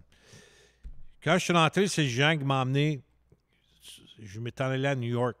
Fait que là, j'ai du booking, puis là, Ricky Martel est là, Gorilla, Morocco, les Japonais. C'est Junior ou Vince Senior? C'est Junior. J'ai vu Vince Senior une fois au Maple Leaf Garden. Au début de carrière, là, je te dirais, je ne pourrais pas te dire l'année, mais à l'époque, j'étais avec Ann Schmidt, Sailor White, Billy Weaver. On avait été faire un show au Maple Leaf Garden. OK. Puis j'ai vu le père qui était chum avec Jack Toney à l'époque. Le président. Le président, c'est ça. Fait que, c'est la seule fois que j'ai vu. Après ça, c'était pour le junior, mais j'ai pas eu de rapport avec lui vraiment. Là, ça a pas été. J'étais pas son grand chum, mais vu que le géant, il m'avait introduit, puis il m'avait rentré. Puis ensuite, au fil des années, je suis revenu. Puis je vais vous donner la raison exactement aujourd'hui. Je lutte à New Haven, au Connecticut. Puis je m'en vais, après là, je m'en vais manger dans un restaurant. Mais j'ai les amygdales malades. Je m'ai étouffé qu'une queue de patate frite dans la gorge. Puis c'est le waiter qui m'a sauvé la vie. Ah, ouais. Puis je suis parti, je m'étais en allé. Le lendemain, j'étais supposé être à Maryland, New Jersey. Puis je ne m'ai pas rendu. Puis quelques années après, j'ai vu le géant. Je suis venu pour aller serrer la main. Il m'a fait signe. Non. C'est OK, là, bon. Fait que ça a été pas mal fini. Avoir su, j'aurais dû endurer ça une couple de jours pour faire opérer à quelque part aux États-Unis parce que à l'époque, je n'avais pas eu mon contrat en cours. Je n'avais pas d'adresse permanente aux États. Je n'avais pas eu encore on appelle ça un waiver. C'est là que l'ennuyeux voulait revenir. Mais tout partout où j'allais. Puis quand j'allais à quelque part, il disait tu peux être ici un an, tu peux être ici 2 ans. J'ai jamais complété plus que 6 mois. Ce que tu nous dis, c'est que le no-show du lendemain où tu t'es étouffé, c'est ce qui a tué ta possibilité de carrière avec... Oui, c'est ça, avec la WWF. Puis après ça, j'ai tourné faire une coupe de petits sites au Québec, mais après ça, ça a été par la grande porte. Là. Fait que l'histoire que c'est Mad Dog qui t'a demandé de faire sa tournée d'adieu, puis ça t'a fermé les portes. À d'autres. Oui, ça aussi? Oui, ça c'est un petit peu, mais c'est ça, le no-show. C'est ça, puis no-show, puis je commençais comme comme je t'ai déjà dit, je n'élaborais pas là-dessus, mais j'ai commencé à avoir des choses que les autres ne voulaient pas voir, qui faisaient un peu d'argent, puis je suis plus dans ce monde-là. Là. Mais c'est assez impressionnant que André le Géant, c'est lui qui t'a permis de rentrer à New York, justement pour la WWF. Toi, c'était quoi ton point fort selon toi? Qu'est-ce qui démarquait des autres lutteurs pour qu'on se dise « Wow, Richard Charland, on le veut sur notre spectacle ». Veux-tu que je réponde, moi, pour toi? Réponds-en un bout, je vais voir si c'est ça. Moi, chaque fois que je parle avec Richard ou que je parle avec des gars qui ont travaillé avec Richard, il y a un mot qui revient, facile. OK. Donc, facile à travailler sur un ring, si on en a parlé en début d'entrevue. Ouais. Mais toi, est-ce que c'est le gros point fort, selon toi? Écoute, quand tu es jeune, puis tu t'assis sur le bord de la reine, puis tu regardes Édouard Carpentier, tu regardes Maurice Vachon, les Indiens, les blonds, je parle des blonds d'Hollywood que les autres, vous n'avez pas connus. Ben oui, ben oui. C'est une équipe extraordinaire. Ben oui, moi j'ai connu ça. C'était pas des travailleurs de timing. Moi, le résumé, question de timing. OK. Quand tu as le timing, tu es là, c'est comme tu danses un tcha-tcha, puis tu piles ses pieds d'une fille. Tu n'es pas un danseur de tcha-tcha. là. Non, non, non. Non. Puis aussi, tu étais entouré de bonnes personnes, puis les personnes aussi avaient la chance d'être avec toi. Tu étais avec Lutte internationale avec King Tonga, Dino Bravo. Comment c'était cette époque-là du Centre Paul Sauvé à Montréal? Ça aurait dû être complètement différent que les autres endroits. C'est sûr. Paul Sauvé, c'est une. Comment je te dirais? C'est un édifice qui il y a eu toutes sortes de combats de lutte. Pour moi, là, c'était l'emblème de la lutte, le Centre Paul Sauvé. Puis il y a quelques années, il y a eu l'auditorium de Verdun, mais tu allais au Paul Sauvé. Bien, à l'époque, je me rappelle, là, on rentrait là, puis les premiers matchs, tu voyais au feu que les matchs progressaient. Tu voyais des boucanes de la cigarette, tout le monde fumait, tout le monde consommait. La vieille, il y avait au-dessus de tu voyais un nuage au-dessus de la reine. Là, puis le monde, quand il arrivait, les premiers matchs sont comme calmes. Oh, tout s'arrangeait à la lutte. Puis plus que ça avance, là, ils sont énervés, ils allument une cigarette. Là, ils essaient d'avancer leur chaise. Tout le monde est énervé. Là. Puis tant aussi longtemps que tu vas parler en mal, il y a retour de la lutte. Ouais, mais... À quelle quantité, à quelle qualité, c'est une autre affaire. Quelque chose qui m'intrigue à l'interne, quand on est un lutteur professionnel, quand la WWF est arrivée, puis on dit, OK, on prend tous les territoires, pas les promoteurs, mais vous, les lutteurs, comment vous avez réagi? C'était quoi votre philosophie par rapport à ça? Ben moi, j'ai pas été drafté dans les premières années de la WWF, puis je pense que j'en avais parlé à Mac un peu. Gino, il a essayé de sauver le territoire de Montréal. Puis il t'a mis over. Moi, il m'a mis over, puis il a cru... il croyait en moi, parce que ça va être les gars qui luttaient contre moi. Ils disaient « Charlie is good, that kid. » À la fin, je t'appelais le kid, mais c'était... Ouais. Mais Gino, mais là, je ne sais pas s'il avait dit un coup, arrête d'en mettre dedans, là, tu vas te détruire. Je pense qu'un coup, il a mis sa chemise, là, puis il a dit « Arrête, là. Personne va t'épiler. » Lui, il a fait du bien à bien des... Je ne dirais pas de nom. Vous savez avec qui il était associé, puis il n'y a personne qui a donné un coup de main après ça, là. Ouais. Fait que Gino, c'était un homme, un promoteur. Je te parlais des promoteurs que j'ai aimés, qui me tôt comme bien prendre soin de moi et me payer comme il faut. Gino, c'était un de ceux-là. Les autres places, il faut la tu toujours après ton chèque, ta paye. Puis, ton meilleur promoteur, c'était qui en Gino. fait? Gino. En Amérique du Nord, c'est Gino. Le Chic qui a pris soin de moi quand j'étais allé en 79, 80, 81. Il prenait soin de moi. Mais j'ai resté dans le territoire. Puis là, après ça, ça a commencé à descendre. Mais les meilleurs promoteurs, c'est le Japon. Tu as un engagement, tu as un contrat de 4, 3, 7, 10, 13 semaines. L'argent est là. À l'époque, quand on y allait au début, ils nous enlevaient notre billet d'avion, notre passeport. Puis on n'avait pas d'argent. Que là, quand tu arrivais, ils te donnaient une enveloppe, puis si tu veux l'avoir 500, tu veux l'avoir 1000 d'avance, sur ta paye, ils te le donnaient. Mais après qu'il y a eu les événements du 9-1-1, ils ne pouvaient plus faire ça, là. Enlever les passeports, les tickets d'avion aux lutteurs. Puis il y a encore de la grosse... Ils faisaient ça pour pas que les gars repartent?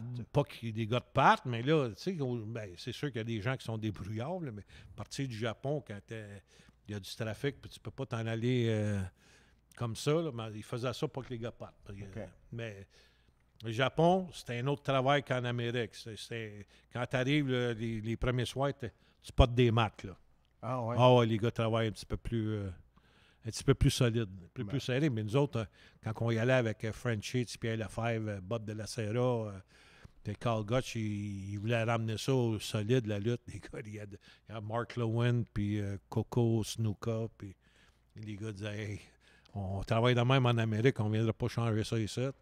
Finalement, dans la tournée qu'on était, ça va rester comme on était. Wow. Mais est-ce que tu as encore des souvenirs vidéo de tes combats de lutte ou c'est complètement perdu à cause de l'époque? Ben moi j'en ai pas. J'en ai pas gardé vraiment. Puis ça, c'est pas des mensonges. Puis s'il y a il y a mes amis qui. Hey, ils en ont ajouté un autre sur YouTube, ils en ont ajouté un autre. Puis les matchs au Japon, il y en a sur YouTube. En tout cas, il y en a partout comme j'ai été voir l'autre jour. Quand Mac m'a demandé le Darth Vader contre Stan Stasiak, il est sur YouTube. Là. Stan the Man Stasiak contre Darth Vader. 1979, je pense. Mais on va, vu qu'on y rend hommage le 12 juillet prochain à Mania 10, Oui. on a récupéré des photos. Linda Boucher, ça se peut? Oui. Tout le monde connaît Ben oui, je ne sais pas ce qu'elle est rendue, Linda, mais elle en a pris des photos, elle. Elle, c'était une magicienne des photos. Elle était dans tous les magazines. Elle collaborait avec plusieurs publications. Mais toi, au moment que tu exécutais un combat de lutte, est-ce qu'il y a un combat qui se démarque des autres combats de toute ta carrière, je veux dire? Il y en a plusieurs. Tu sais. Un que... Ben... Pas obligé de dire oui aussi. Non, mais il y a... J'essaie de me rappeler quel match c'était, mais j'étais avec Tonga. Mais Tonga, dans la journée, ça a fait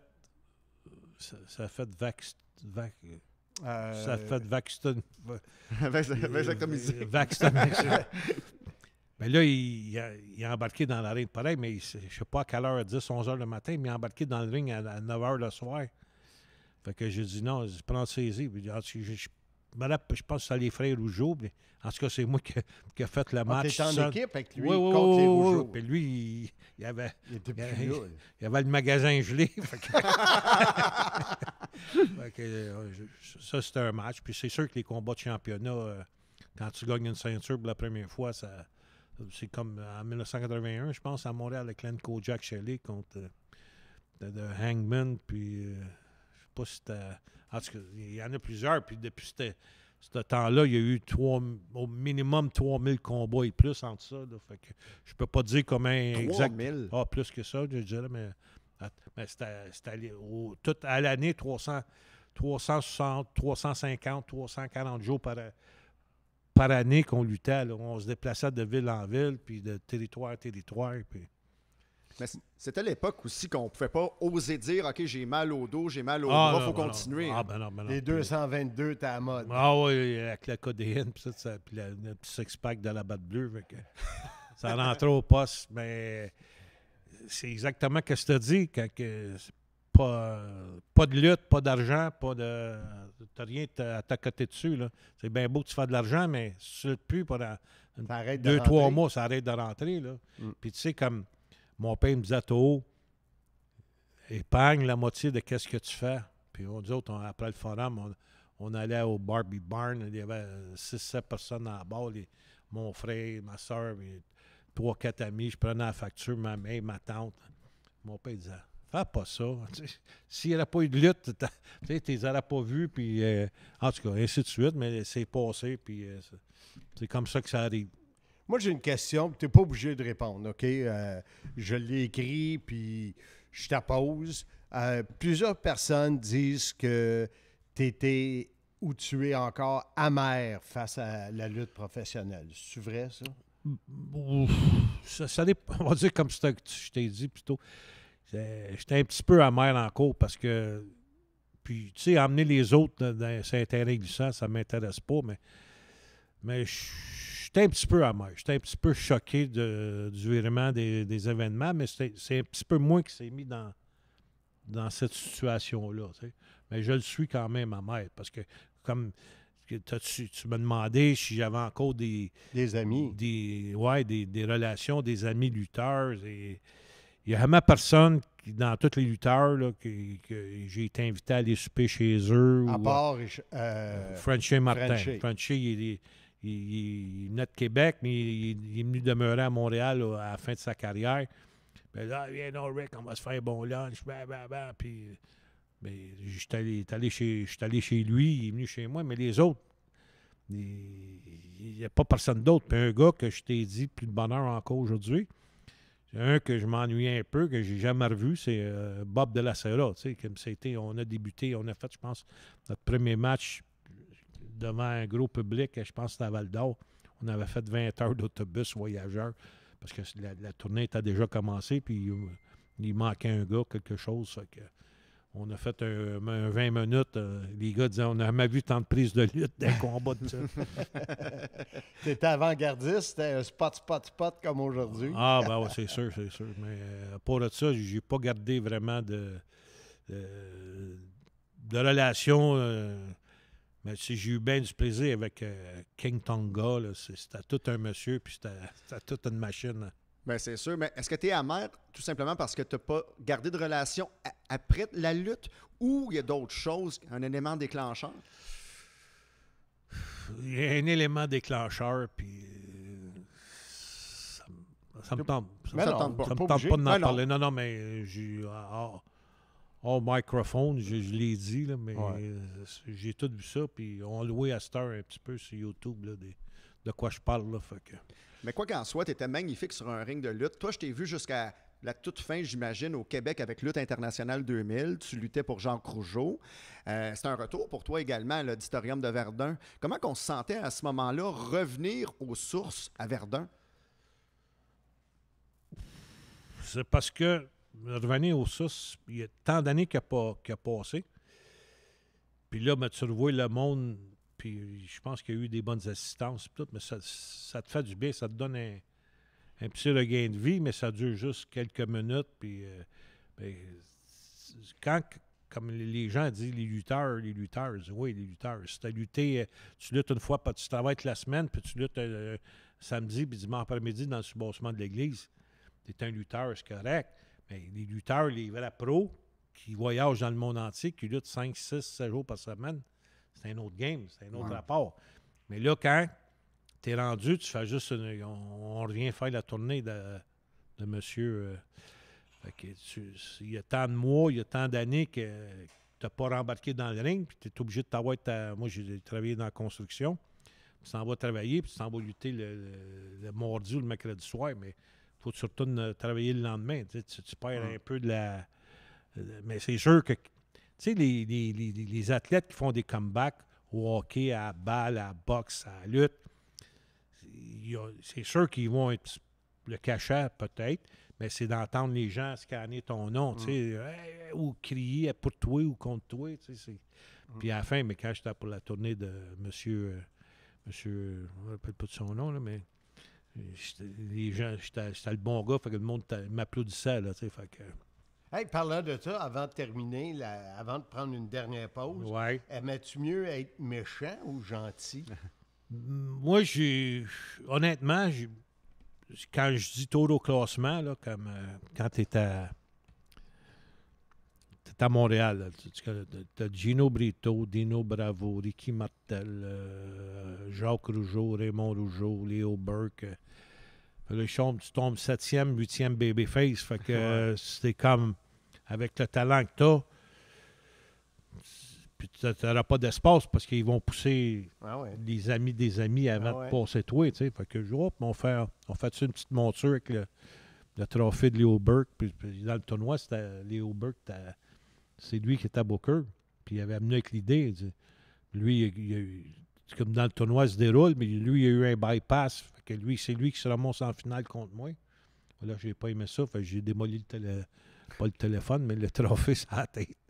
On a entendu parler. Oui, mais c'est de valeur qu'on a perdu parce que lui, il voulait emmener ça pour l'été d'ensuite. On allait été par chez eux, dans le Nouveau-Brunswick, avec la monture du trophée. Puis tout. Puis je sais pas qu'est-ce qu'il y avait. On a jamais revu cette tape-là. Je sais pas si le poste de TV l'a encore à quelque part, mais ça a été une bonne... Puis probablement que le poste de TV n'existe plus. Je pense plus, là, Sherbrooke, le 7. Là. Fait que dans le fond, tu as fait la majorité de ta carrière en heel. En vilain, oui, en vilain, mais... Grâce à la fameuse moustache. Probablement, mais... Puis, j'ai 2 minutes à te dire, parce que j'étais le vilain, mais il y a un petit gars qui se promène dans le lobby du centre Paul Sauvé, puis il se promène, puis... Fait qu'il vient de Charlemagne, de Repentigny, fait que il dit, qu'est-ce que tu fais? Ah, moi, j'ai 10 piastres. Il dit 7 piastres mon billet d'entrée. Une pièce et quart mon chip, ma liqueur. Puis son père, c'est son père qui se promène dans le lobby, puis le gars dans la lutte. Fait que il dit, comment se fait ton père, il rentre pas là? Mais il dit, il n'y a pas assez d'argent. Fait que je dis, OK, attends, mais la semaine prochaine, attends-moi, je vais. Fait que, il me donne la première semaine, je ne l'ai pas pris. Il me donne 10 piastres. Je l'ai pris. Ouais, il est pris. Puis je dis, tiens, le 2 billets, va à la lutte. Fait que la semaine d'ensuite, j'ai dit, donne-moi 2 piastres. Puis c'était des billets de taxes qu'il appelait. Fait que, après ça, je donnais. Fait que là, je me promène, pour résumer à ça, je me promène. Je vais au marché aux puces à Saint-Eustache. Ma femme en magasine, puis un petit piano bar. Puis moi, je prends la batte bleue là. Puis un petit gars, ça fait 2 fois qu'il tourne en rond. Puis là, je vois le voir. Il dit, qu'est-ce qu'il y a, mon petit gars? Ah, il dit, monsieur, souvenez-vous de moi? Ben, je me souviens pas de toi. Ça fait des années. Puis là, ouais, il dit, on allait à la lutte au centre Paul Sauvé. Il dit, à la fin, vous me donnez des billets de. Fait, tu sais, j'étais pas si vilain que ça, là. Non. Mais tu as tout le temps fait la différence entre le personnage puis quand les gens te rencontraient dans la rue, est-ce que tu jouais à Richard le Magnifique Charland? Non. Je jouais. Tu demanderas, si jamais tu rencontres des gens, tu le demanderas. Tu avais le lutteur dans l'arène, puis là, en dehors de l'arène, puis même quand entre les combats, on allait ouais, j'étais pas le. Non, parce que tu es une des premières personnes qui raconte ça. Tout le monde disait, OK, on respecte le kayfabe, si on est méchant, on reste méchant avec les gens dans la vie de tous les jours. Ben, dans le fond, c'est comme. Je te dirais. Tantôt, il y a des gars, tu vis ta gamique, t'es un vilain. Ben, tu sais, comme si tu t'en vas aux États-Unis, tu t'en vas à d'autres endroits, tu peux vivre ta gamique. Mais ici, au Québec, le monde, ils te connaissent. Tu travailles avec eux autres, t'es son voisin.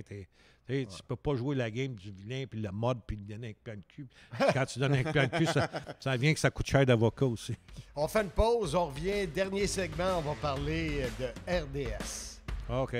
Simmania revient sur la rive sud de Montréal.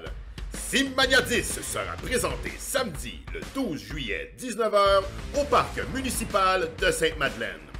Après le succès de l'an passé, Simmania offrira son 10e spectacle avec entre autres la visite de la légende Tommy Dreamer, qui prouvera à Handsome GF qu'il a encore le feu sacré. Aussi au programme, la défense de la ceinture Sim, de l'action en équipe, un hommage à Richard le Magnifique Charland et bien sûr beaucoup d'intensité entre les câbles. Table VIP disponible directement avec Marc Blondin et surveillez lepointdevente.com pour vos billets premium et d'admission générale. Simmania 10 à Sainte-Madeleine. Soyez-y, mesdames, messieurs.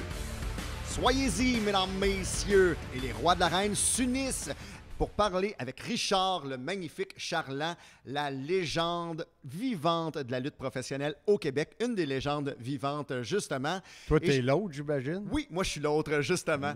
Marc. Mais juste pour dire, quand tu es arrivé ici au Mousse, Richard pensait que tu étais Handsome GF. Ah ouais, hein? Il va l'aimer, celle-là, parce qu'on regarde ton look, là, tu as de l'air de tout sauf d'un lutteur. Oui, mais tout le monde se trompe avec tout le monde avec moi. Tout le monde me prenne pour Handsome GF, Benoît Cossette, Pat Laprade. C'est incroyable. Mais aujourd'hui, on va parler dans le dernier segment de qu'est-ce qui a marqué les ondes de RDS, parce que au début de RDS, il y a deux animateurs qui se démarquaient. Monsieur Fun International, Marc Blondin, et Richard le Magnifique Charland. Oui, dis-les comme faux, bon, de ça. Moi, parce que Blondin faisait son petit caca, son petit comique, il disait le magnifique, le maléfique. Là, il mettait un bouton noir dans ma face. Il n'était pas gêné. PN, le maléfique. Mets le magnifique en dessous du magnifique. Oui, puis ça, enlève ça de là. Je veux savoir sa fiche, je vais te montrer ça. Ah oui, celle-là. Ah, oui. Comment ça avait commencé? T'en souviens-tu? Qui nous avait mis ensemble? C'est Robert Turcotte d'RDS? Parce que, il me semble, c'est pas moi qui avais été te chercher, puis c'est pas toi qui étais venu me chercher. Non. Moi, je ne sais pas si c'était pas ton chum, Jean Savard. Non, c'était un autre qui était président de RDS à l'époque. Moi, quand on m'a approché, on m'a dit « Tu travaillerais avec Richard Charland ». Je suis quasiment sûr de ça, que tu étais déjà dans le... Fait qu'il y a quelqu'un qu'il fallait qu'il t'aille approché avant moi.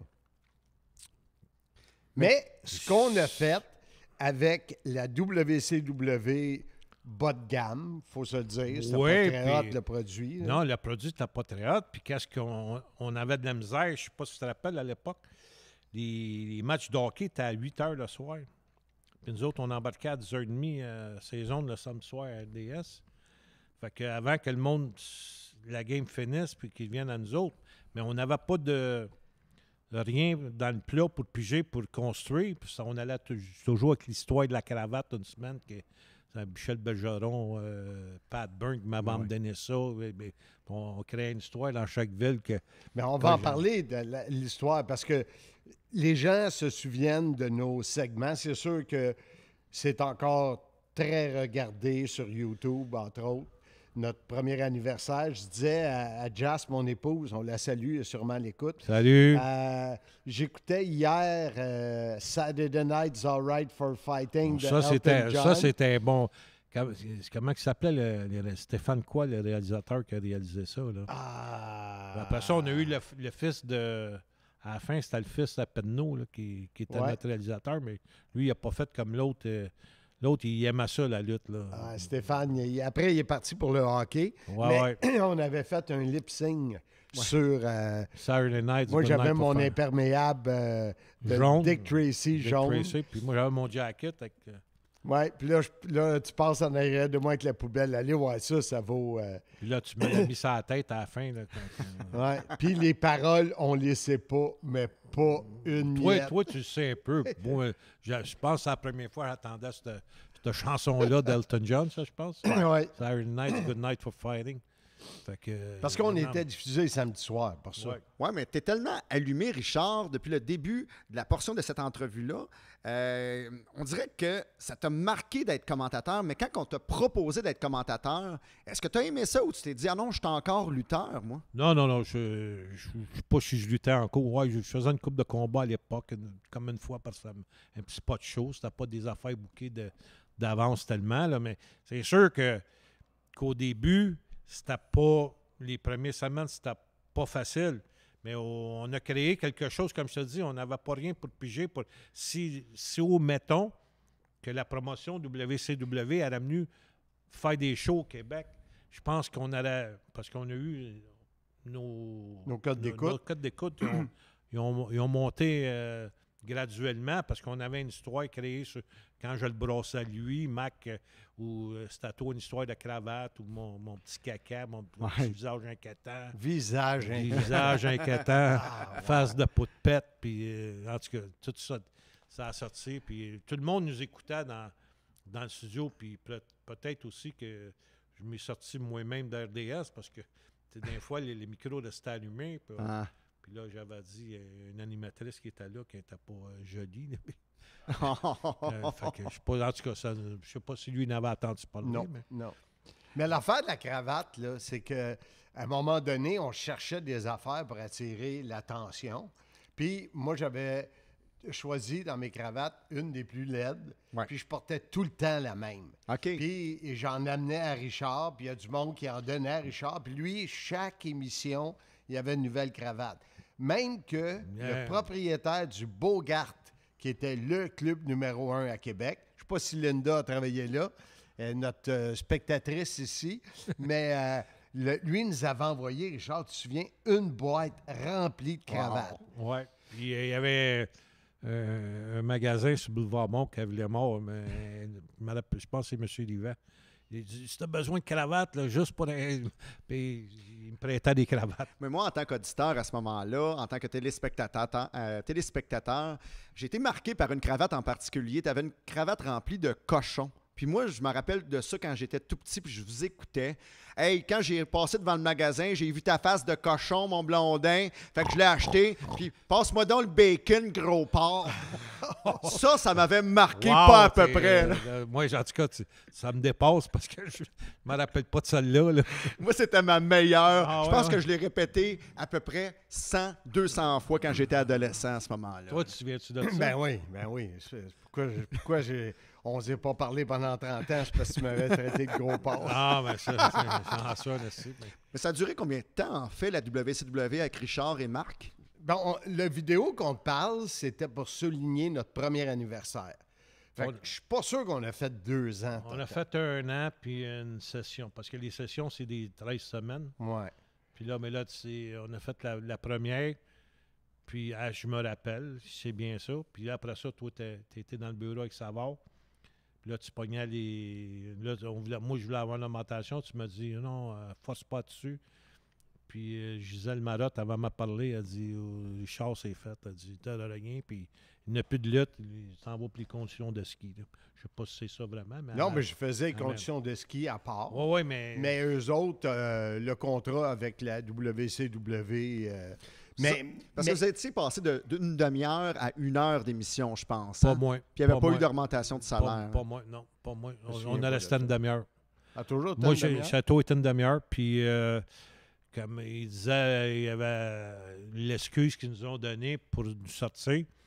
Là, il y a trop de violence à la TV. Puis, il faut enlever la lutte. Puis, voyons, la lutte, le monde, ils savent qu'est-ce que c'est, la lutte. Là, c'est comme une vue, tu sais, t'as le bon puis le mauvais, puis à la fin, le mauvais, il est mauvais tout le long, puis à la fin, ben, il se fait abattre par le bon. Mais quand je vois Richard Charland, le performeur, je pense que moi, en tant que fan, je pense que tu avais autant de fun d'aller sur un ring de lutte que d'aller à RDS faire les commentaires. Ça se peut-tu? Moi, là, rien qu'une chose, je vais te dire. Dans mes combats de lutte, j'ai tout livré la marchandise à 100%. Ouais. Puis je pense qu'il n'y a pas personne qui peut dénier ça. Puis la TV, mais c'était comme... Puis j'ai jamais comme été un bon gars pour faire une bonne entrevue de lutte, tu sais, pour me promoter, puis envoyer du feu sur ton adversaire, puis ça va amener... Tu sais, j'ai tout été assez sec puis assez humble. Il y en a qui ont des entrevues incroyables, là, des gars qui ont passé à WWF, qui ont des entrevues incroyables. On parle de... Stone Cold. Stone Cold, mais un qui m'a marqué, c'est Roddy Piper. Roddy Piper, man. Tu avais une entrevue avec Kurt Hennig. Tu sais, Kurt Hennig, de Mr. Perfect, c'était tout un jaseux. Mais tu l'as quand même... Tu as embrassé la carrière d'analyste, puis ton personnage a vraiment bien passé pour les fans de lutte. En tout cas, moi, je m'en fais parler. Moi, écoute, moi, à l'époque, Yvon Lambert, son père, il avait une taverne à Drummondville. Il me disait, Rick, là, c'est pas que tu descends avec moi à la taverne de mon père, là, les gars veulent te voir, tu fais un assez de bon choix à TV. Puis tout partout, c'était ça. Mais moi, comme j'ai toujours été modeste, correct. Ça me faisait pas... ça me faisait pas enfiler le ballon, premièrement, mais je pensais que c'était comme... Mais qu'est-ce que c'est aujourd'hui? Ça a passé. Je sais pas si toi, tes partenaires, tu veux pas dire Sylvain Grenier ou PCO, quel des trois il était le meilleur? Je veux pas que tu me dises. Je vais te le dire. C'est qui? Moi, je te dirais... le plus de fun que j'ai eu, toi, PCO, probablement égal. OK. Parce que j'ai été plus longtemps que PCO. Oui. Je pense. Oui, bon, tout à fait. 3 ans et quelques. Ouais. Mais vraiment, là, après Garnier, parce que lui, il avait 3-4 téléphones, puis je ne suivais pas. Et le tourneur, ça a été correct, mais jamais comme toi, PCO. Ben non, parce que ça prend un gars, puis comme je veux dire à Jeff, j'ai dit, tu peux pas revirer la page en arrière, tu sais, passé. Mais, tu sais, parce que comme j'ai commencé, puis j'étais comme, peut-être pas mal à l'aise, mais c'est ça. Puis là, après ça, on a développé, mais peut-être je n'aurais mis un petit peu plus, là, tu sais. Ouais. Tu sais, peut-être que... Tu sais, prendre mon siège puis être confortable d'en prendre un petit peu plus. Là. Mais c'est drôle que toi, tu dises ça pendant que moi, je pense tout à fait le contraire. Quand je te voyais à RDA, j'ai dit « Ah, ça, c'est un maître du microphone. » Ben, tu sais, quand on s'écoute, c'est toujours une autre voix, tu sais. Mais c'est qui me dit ça, puis tu me dis ça, mais peut-être, chapeau, merci beaucoup, puis peut-être que j'avais pas besoin d'en faire plus que ça. Moi, mais c'est parce que ça faisait gars du peuple. puis ça sortait bien. Puis Ouais, surtout c'était que... spontané, là, tu sais. Tu c'était sais, je pas- me mettais du gel dans les cheveux. Il me disait Ouais. que j'avais les cheveux gras. Ouais. Puis, tu sais, il sortait des affaires là, que... C'était crédible. Le monde pouvait regarder et dire as-tu vraiment les cheveux gras ou ben c'est Ah du ouais, gel? t'avais la tu sais? barbe de coupe de jours. Ouais, puis tu sais, tout, il y a toutes sortes d'affaires. Lui, il était visuel, puis il voyait de quoi. Ouais. Tu sais, moi, l'affaire de... J'ai l'affiche de Flying Ouais. Brian devant moi. Je veux savoir de proche, sa fiche? Il l'a Tu sais, écrasé. Écoute, il y en a, là. Allez voir ça sur ma... Ah, prise, ouais. J'ai encore mal à T'as attendre. encore un creux dans la tête, ça Ouais, paraît quand tu ouais, ouais. Mais si je peux me permettre, quand même, il y a beaucoup de Richard Charland en Marc Blondin encore aujourd'hui, parce qu'au début, quand je regardais la lutte à RDS, le straight man, c'était Marc Blondin. Ouais. Puis le color guy, l'homme coloré, donc celui qui amenait des commentaires drôles, c'était Richard Charland. Puis par après, à RDS, on dirait que Marc Blondin est devenu un mix des deux. Je reconnais beaucoup de Richard Charland encore aujourd'hui dans Marc Blondin. J'ai appris du maître. Ben, c'est-tu bon pour toi? C'est une autre affaire. Parce que toi, comme tu dis, t'es le straight man. Mais toi, quand tu as fait des entrevues avec les gars de la WWF, tu as montré un petit peu de pearl, tu sais. Puis Ben oui. puis c'était ça la game. Ben oui. Mais là, comme qu'il dit, tu as changé un peu ça. Je suis devenu langue sale, mettons. Langue sale, mais c'est ça, tu devrais faire un gérant de lutteur. Un lutteur. Lâcher l'animation pour t'occuper juste des Je lutteurs. vais te dire, après 40 quelques années, ça va bien, je suis mieux de pas changer. Non, Mais non. parlant de gérant de lutteur, il faut l'amener. Samedi, le 12 juillet, à Sainte-Madeleine, sous une immense structure. Oui. À l'extérieur, on va rendre hommage à Richard Charland, dit le magnifique. Alors, je suis en train de choisir quel cadeau on va lui donner, en plus de la paye. Peut-être qu'il te reste des Ah non, cravates. tu ne payes pas. Moi, c'est bénévole, tu sais. Ah Moi, oui, c'est vrai. C'est vrai, c'est Il y vrai. a C'est pas des chandails que tu voulais. Oui. Ah, tu me prêteras ta poche que tu avais Ah oui. en 2000. Ah oui, ça, j'ai oublié de te compter ça, JF. Puis aux gens, il y avait une cage au sport à Laval, sur le boulevard de la Concorde. Et Richard et moi, on est engagés pour animer pendant les matchs du Canadien. Ouais. Puis je me souviens, j'ai encore une photo Polaroid où on avait gagé sur le pointage du match. OK. Puis j'ai versé un plat de popcorn au complet sur la tête. La photo est débile, tu vois tout le popcorn là, comme ça avait été pris par un photographe. Mais on a eu du fun à faire ça aussi. Ben oui. Ça doit être cool parce que moi, je me rappelle particulièrement du Pill Pub. Vous aviez animé Oui, des soirées au c'est Pill vrai. Pub également à Ouais, Montréal. ouais. C'est vrai. Fait que vous étiez populaire à ce point-là. Une place où on n'a pas été populaire, c'est... Tu me vois venir au lac Saint-Jean. OK? OK. Ouais. Anecdote. Aïe, aïe, aïe. Ben, on avait fait, une des places qu'on avait faites, c'est un gars qui venait de prendre le bar de son père, je pense.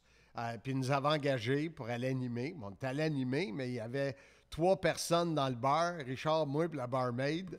Fait que, mais on s'était déplacés, là. C'était à Chicoutimi ou à Jonquière. Il a fallu juste des bras pour Ouais. paye. Fallu, Dans le bureau collecté. fallu qu'il aille collecter Wow. pour qu'on Il ne l'a soit pas payé. payé. Je sais qu'on parlait de Soyez-y, Madame, Messieurs, le spectacle Sim qui s'en vient, mais j'ai une dernière question, là, parce que là, tu es un gars de divertissement. Ça l'a paru durant l'époque de la lutte à WCW, à RDS. Tu es un lutteur accompli. Toi, la lutte professionnelle, comment tu vois ça? Comme un sport ou du divertissement en tant que lutteur? C'est une pièce de théâtre athlétique. Ouais. Ça se résume à ça parce que tout le monde qui vient à la lutte, ils savent tout qu'est-ce que c'est. Oui. Puis les gens qui sont venus à la lutte, on sait que c'est ça, on sait que c'est à l'enrée, mais il y en a un autre, on va revenir. C'est ça. Parce que c'est les ingrédients que tu mets dedans. Là, Est-ce que tu as vu ça comme ça depuis le début ou ça a pris du temps? Oh, ça a pris du temps parce que ça a coûté cher. Parce que moi, Maurice, il avait son dicton, il me disait Là, il dit c'est quelqu'un qui dit la lutte, c'est du fake, là. Tu lui donnes un bon pied de cul, puis une tape sur la gueule, puis tu dis c'est Maurice qui.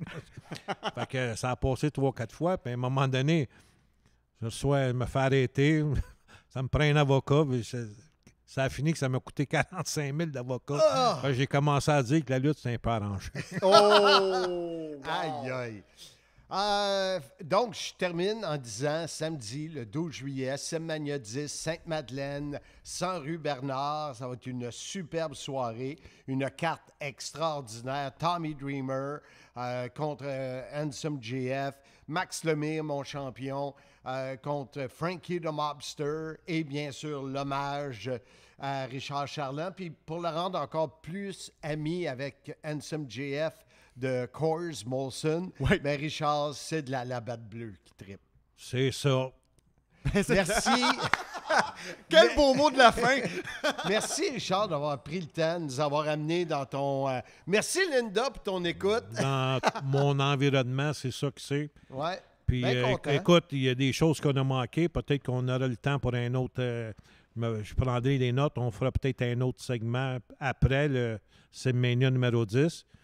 Puis il y a des choses puis il y a des gens que. En tout cas, on parle du 12 de juillet. On regarde ça pour une autre fois. Puis il y a des gars des gens qui ont jamais été sur le sommet parce que c'est des bons gars. Je te parle de Neil Gay puis Martin Roy, que je veux saluer ces gars-là parce que c'est des vrais de vrais. Fait que c'est ça que j'ai à vous dire. Merci. Ben, gros merci. Mais moi, j'aimerais juste finir avec le mot de la fin par Richard Charland. Tu disais que tu as des choses à dire encore, mais si tu avais concrètement une dernière chose à dire que tu veux dire absolument aujourd'hui, ça serait quoi? Parce que moi, je veux entendre une dernière histoire de Richard Charland. Là. Tu me prends au dépourvu parce que j'ai pas rien là. Comme j'ai dit, je vais en garder pour plus tard. Ouais. Mais moi, j'aimerais ça, juste finir avec une anecdote. Ouais. Parce que j'ai entendu dire qu'à un moment donné, il y a un gars qui disait qu'il était bien ami avec Richard, qui connaissait bien son père. Conte-nous ça pour finir. Ah, celle-là, c'est une classique. Ah ouais. Mon père et ma soeur sont assis en haut parce qu'on n'a jamais été une famille pour s'aîner et s'en venir en bas proche de la reine. Ils sont assis dans les hauteurs, au centre Paul Sauvé, dans les estrades, avec un gars, puis il parle à mon père, il parle à ma mère. Ouais, c'est Richard Charland, il connaît bien, ouais, puis il dit, il est mort, ouais, mais il dit, je connais bien son père, puis tout. Fait que là, ma soeur a dit, tu connais bien son père? Elle dit, oui, M. Charland, je le connais bien. Ben, elle dit, c'est lui, son père. Le gars, il a décollé, s'est en allé. En tout cas, c'était ça pour... puis il y en a plusieurs des anecdotes comme ça. Là. Mais si vous avez le temps pour moi une autre fois, ben... Je pense qu'on a tout le temps pour Richard Charland. Là, vraiment. Hey, tu étais un invité formidable. Merci beaucoup pour les anecdotes. Facile, merci à vous autres d'avoir pris ce temps-là. Parce que, non, c'était une très belle journée. En plus, on a déjeuné ensemble. Ça m'a pris presque 2 heures venir ici. Tu m'as entendu, tu étais patient. Merci. Ah, puis c'est ça que t'aimes, tu m'entends. À la fin, c'est qui paye? Ouais. Alors, merci Jean-François Kelly. Merci à toi. On va aller fumer un bon cigare ensemble maintenant. Avec une labatte bleue. Oui, on prend une labatte bleue avant de partir. Ouais. Fait que, merci, tout simplement. Puis toi, tu vas repasser des segments durant tes vacances? Ben oui, la première fois que ça va passer, c'est en format vidéo sur YouTube et en audio sur Soyez-y, Mesdames, Messieurs, le podcast de Marc Blondin. Et par la suite, cet été, quand moi je vais être en vacances à la radio, durant les Rois de la Reine, que vous pouvez écouter sur choc.ca, Spotify ainsi que Apple. Alors voilà, de retour à l'émission régulière. Regular Podcast. Mesdames, Messieurs. Salut! La grande histoire de ma petite vie. L'autobiographie de Marc Blondin. Toujours disponible, mais la quantité minime. As-tu ta copie? Alors voilà, c'était le fun d'avoir un Richard généreux de son temps. Il était content d'être là. Il était à cœur ouvert. C'est le fun. Finalement, on l'a eu, cette entrevue-là. Et quand je dis finalement, on l'a eu, quand j'ai parlé avec Bertrand Hébert, je lui ai mentionné, est-ce qu'on va avoir l'entrevue avec Rick Martel? Hey, tu m'en allais là. Et puis, tu vois, il va aller à Québec, il va aller le voir, il dit reste proche parce que quand je vais être à Québec, c'est là que ça se fait. Ben, je vous arrange toi que je sois au pays quand tu iras à Québec. Alors, semble-t-il que ça va bien du côté de Rick. C'est sûr qu'il vieillit, comme on vieillit tous. Il y en a qui perdent leurs cheveux, d'autres qui perdent du poids. T'es dans le salle, c'est incroyable.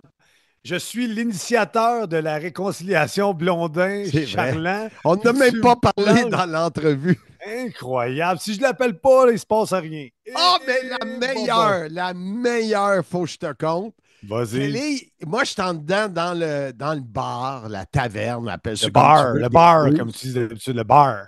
le bar des mousses. Et Richard me dit Hey, tu Mac, il y a quelqu'un qui arrive, là, il est parké en arrière de ton char. OK. C'est sûr que je te dis, quelqu'un se parque en arrière. C'était la légende vivante qui sort avec ses affaires. Puis là, il rentre, puis il dit Salut Richard, ça va? Puis là, Richard le regarde. C'est toi, Handsome GF? Mais il était sérieux. Eh, bon, il n'est pas mêlé, le bonhomme. Eh, Bob, attends que je le voie à Sainte-Madeleine, lui. Et puis, on s'entend, honnêtement, ta shape puis la shape à Kelly, Ça s'en ressemble. pas du tout. Honnêtement, là, je suis pas langue sale, moi, là. Mais Kelly, il fait. Moi, il me fait penser à, tu sais, le gars qui était mort sur la plage, là. Weekend chez Bernie. Ouais, il me fait penser à ça. Ben, il est vivant, lui. Il n'y a pas de moustache. Ah, il y a tout. Kelly, il y a tout. Des fois, une moustache. As-tu une moustache à Los Angeles, Jeff Kelly? Tu fermes les yeux, tu l'imagines comme tu veux. Gros. Moi, je l'ai découvert à mince, Los Angeles, mon Jeff Kelly. Je ne le connaissais pas. On a eu du fun, là. Mais t'es chanceux, toi, là. Incroyable. T'as pu récupérer depuis ce temps-là. Mais la semaine prochaine, parce que me semble qu'on s'évade, puis il reste pas J'imagine grand qu'on parle de temps. Tommy Dreamer la semaine prochaine et de Simmania 10. Wow! Wow! Mais incroyable, Ensum, comment t'es vite. Ça en prend un dans le duo, je le sais bien, Marc.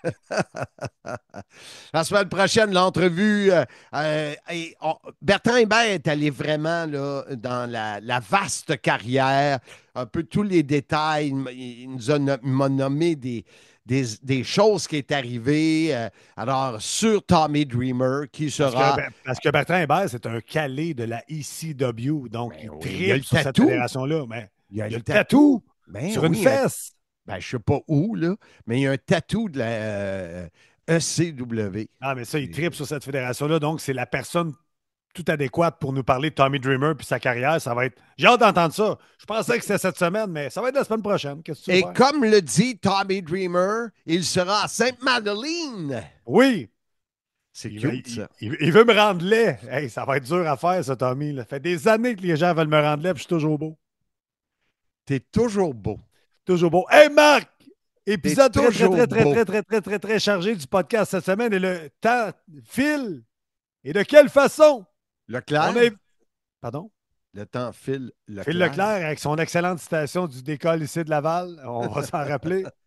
Il fallait que Kelly et Cossette l'utilisent en ondes, mais ça, c'est une autre histoire. Et Marc, de quelle façon on invite les gens à venir nous rejoindre la semaine prochaine pour d'autres aventures? Pour la 224e fois, soyez-y, mesdames, messieurs.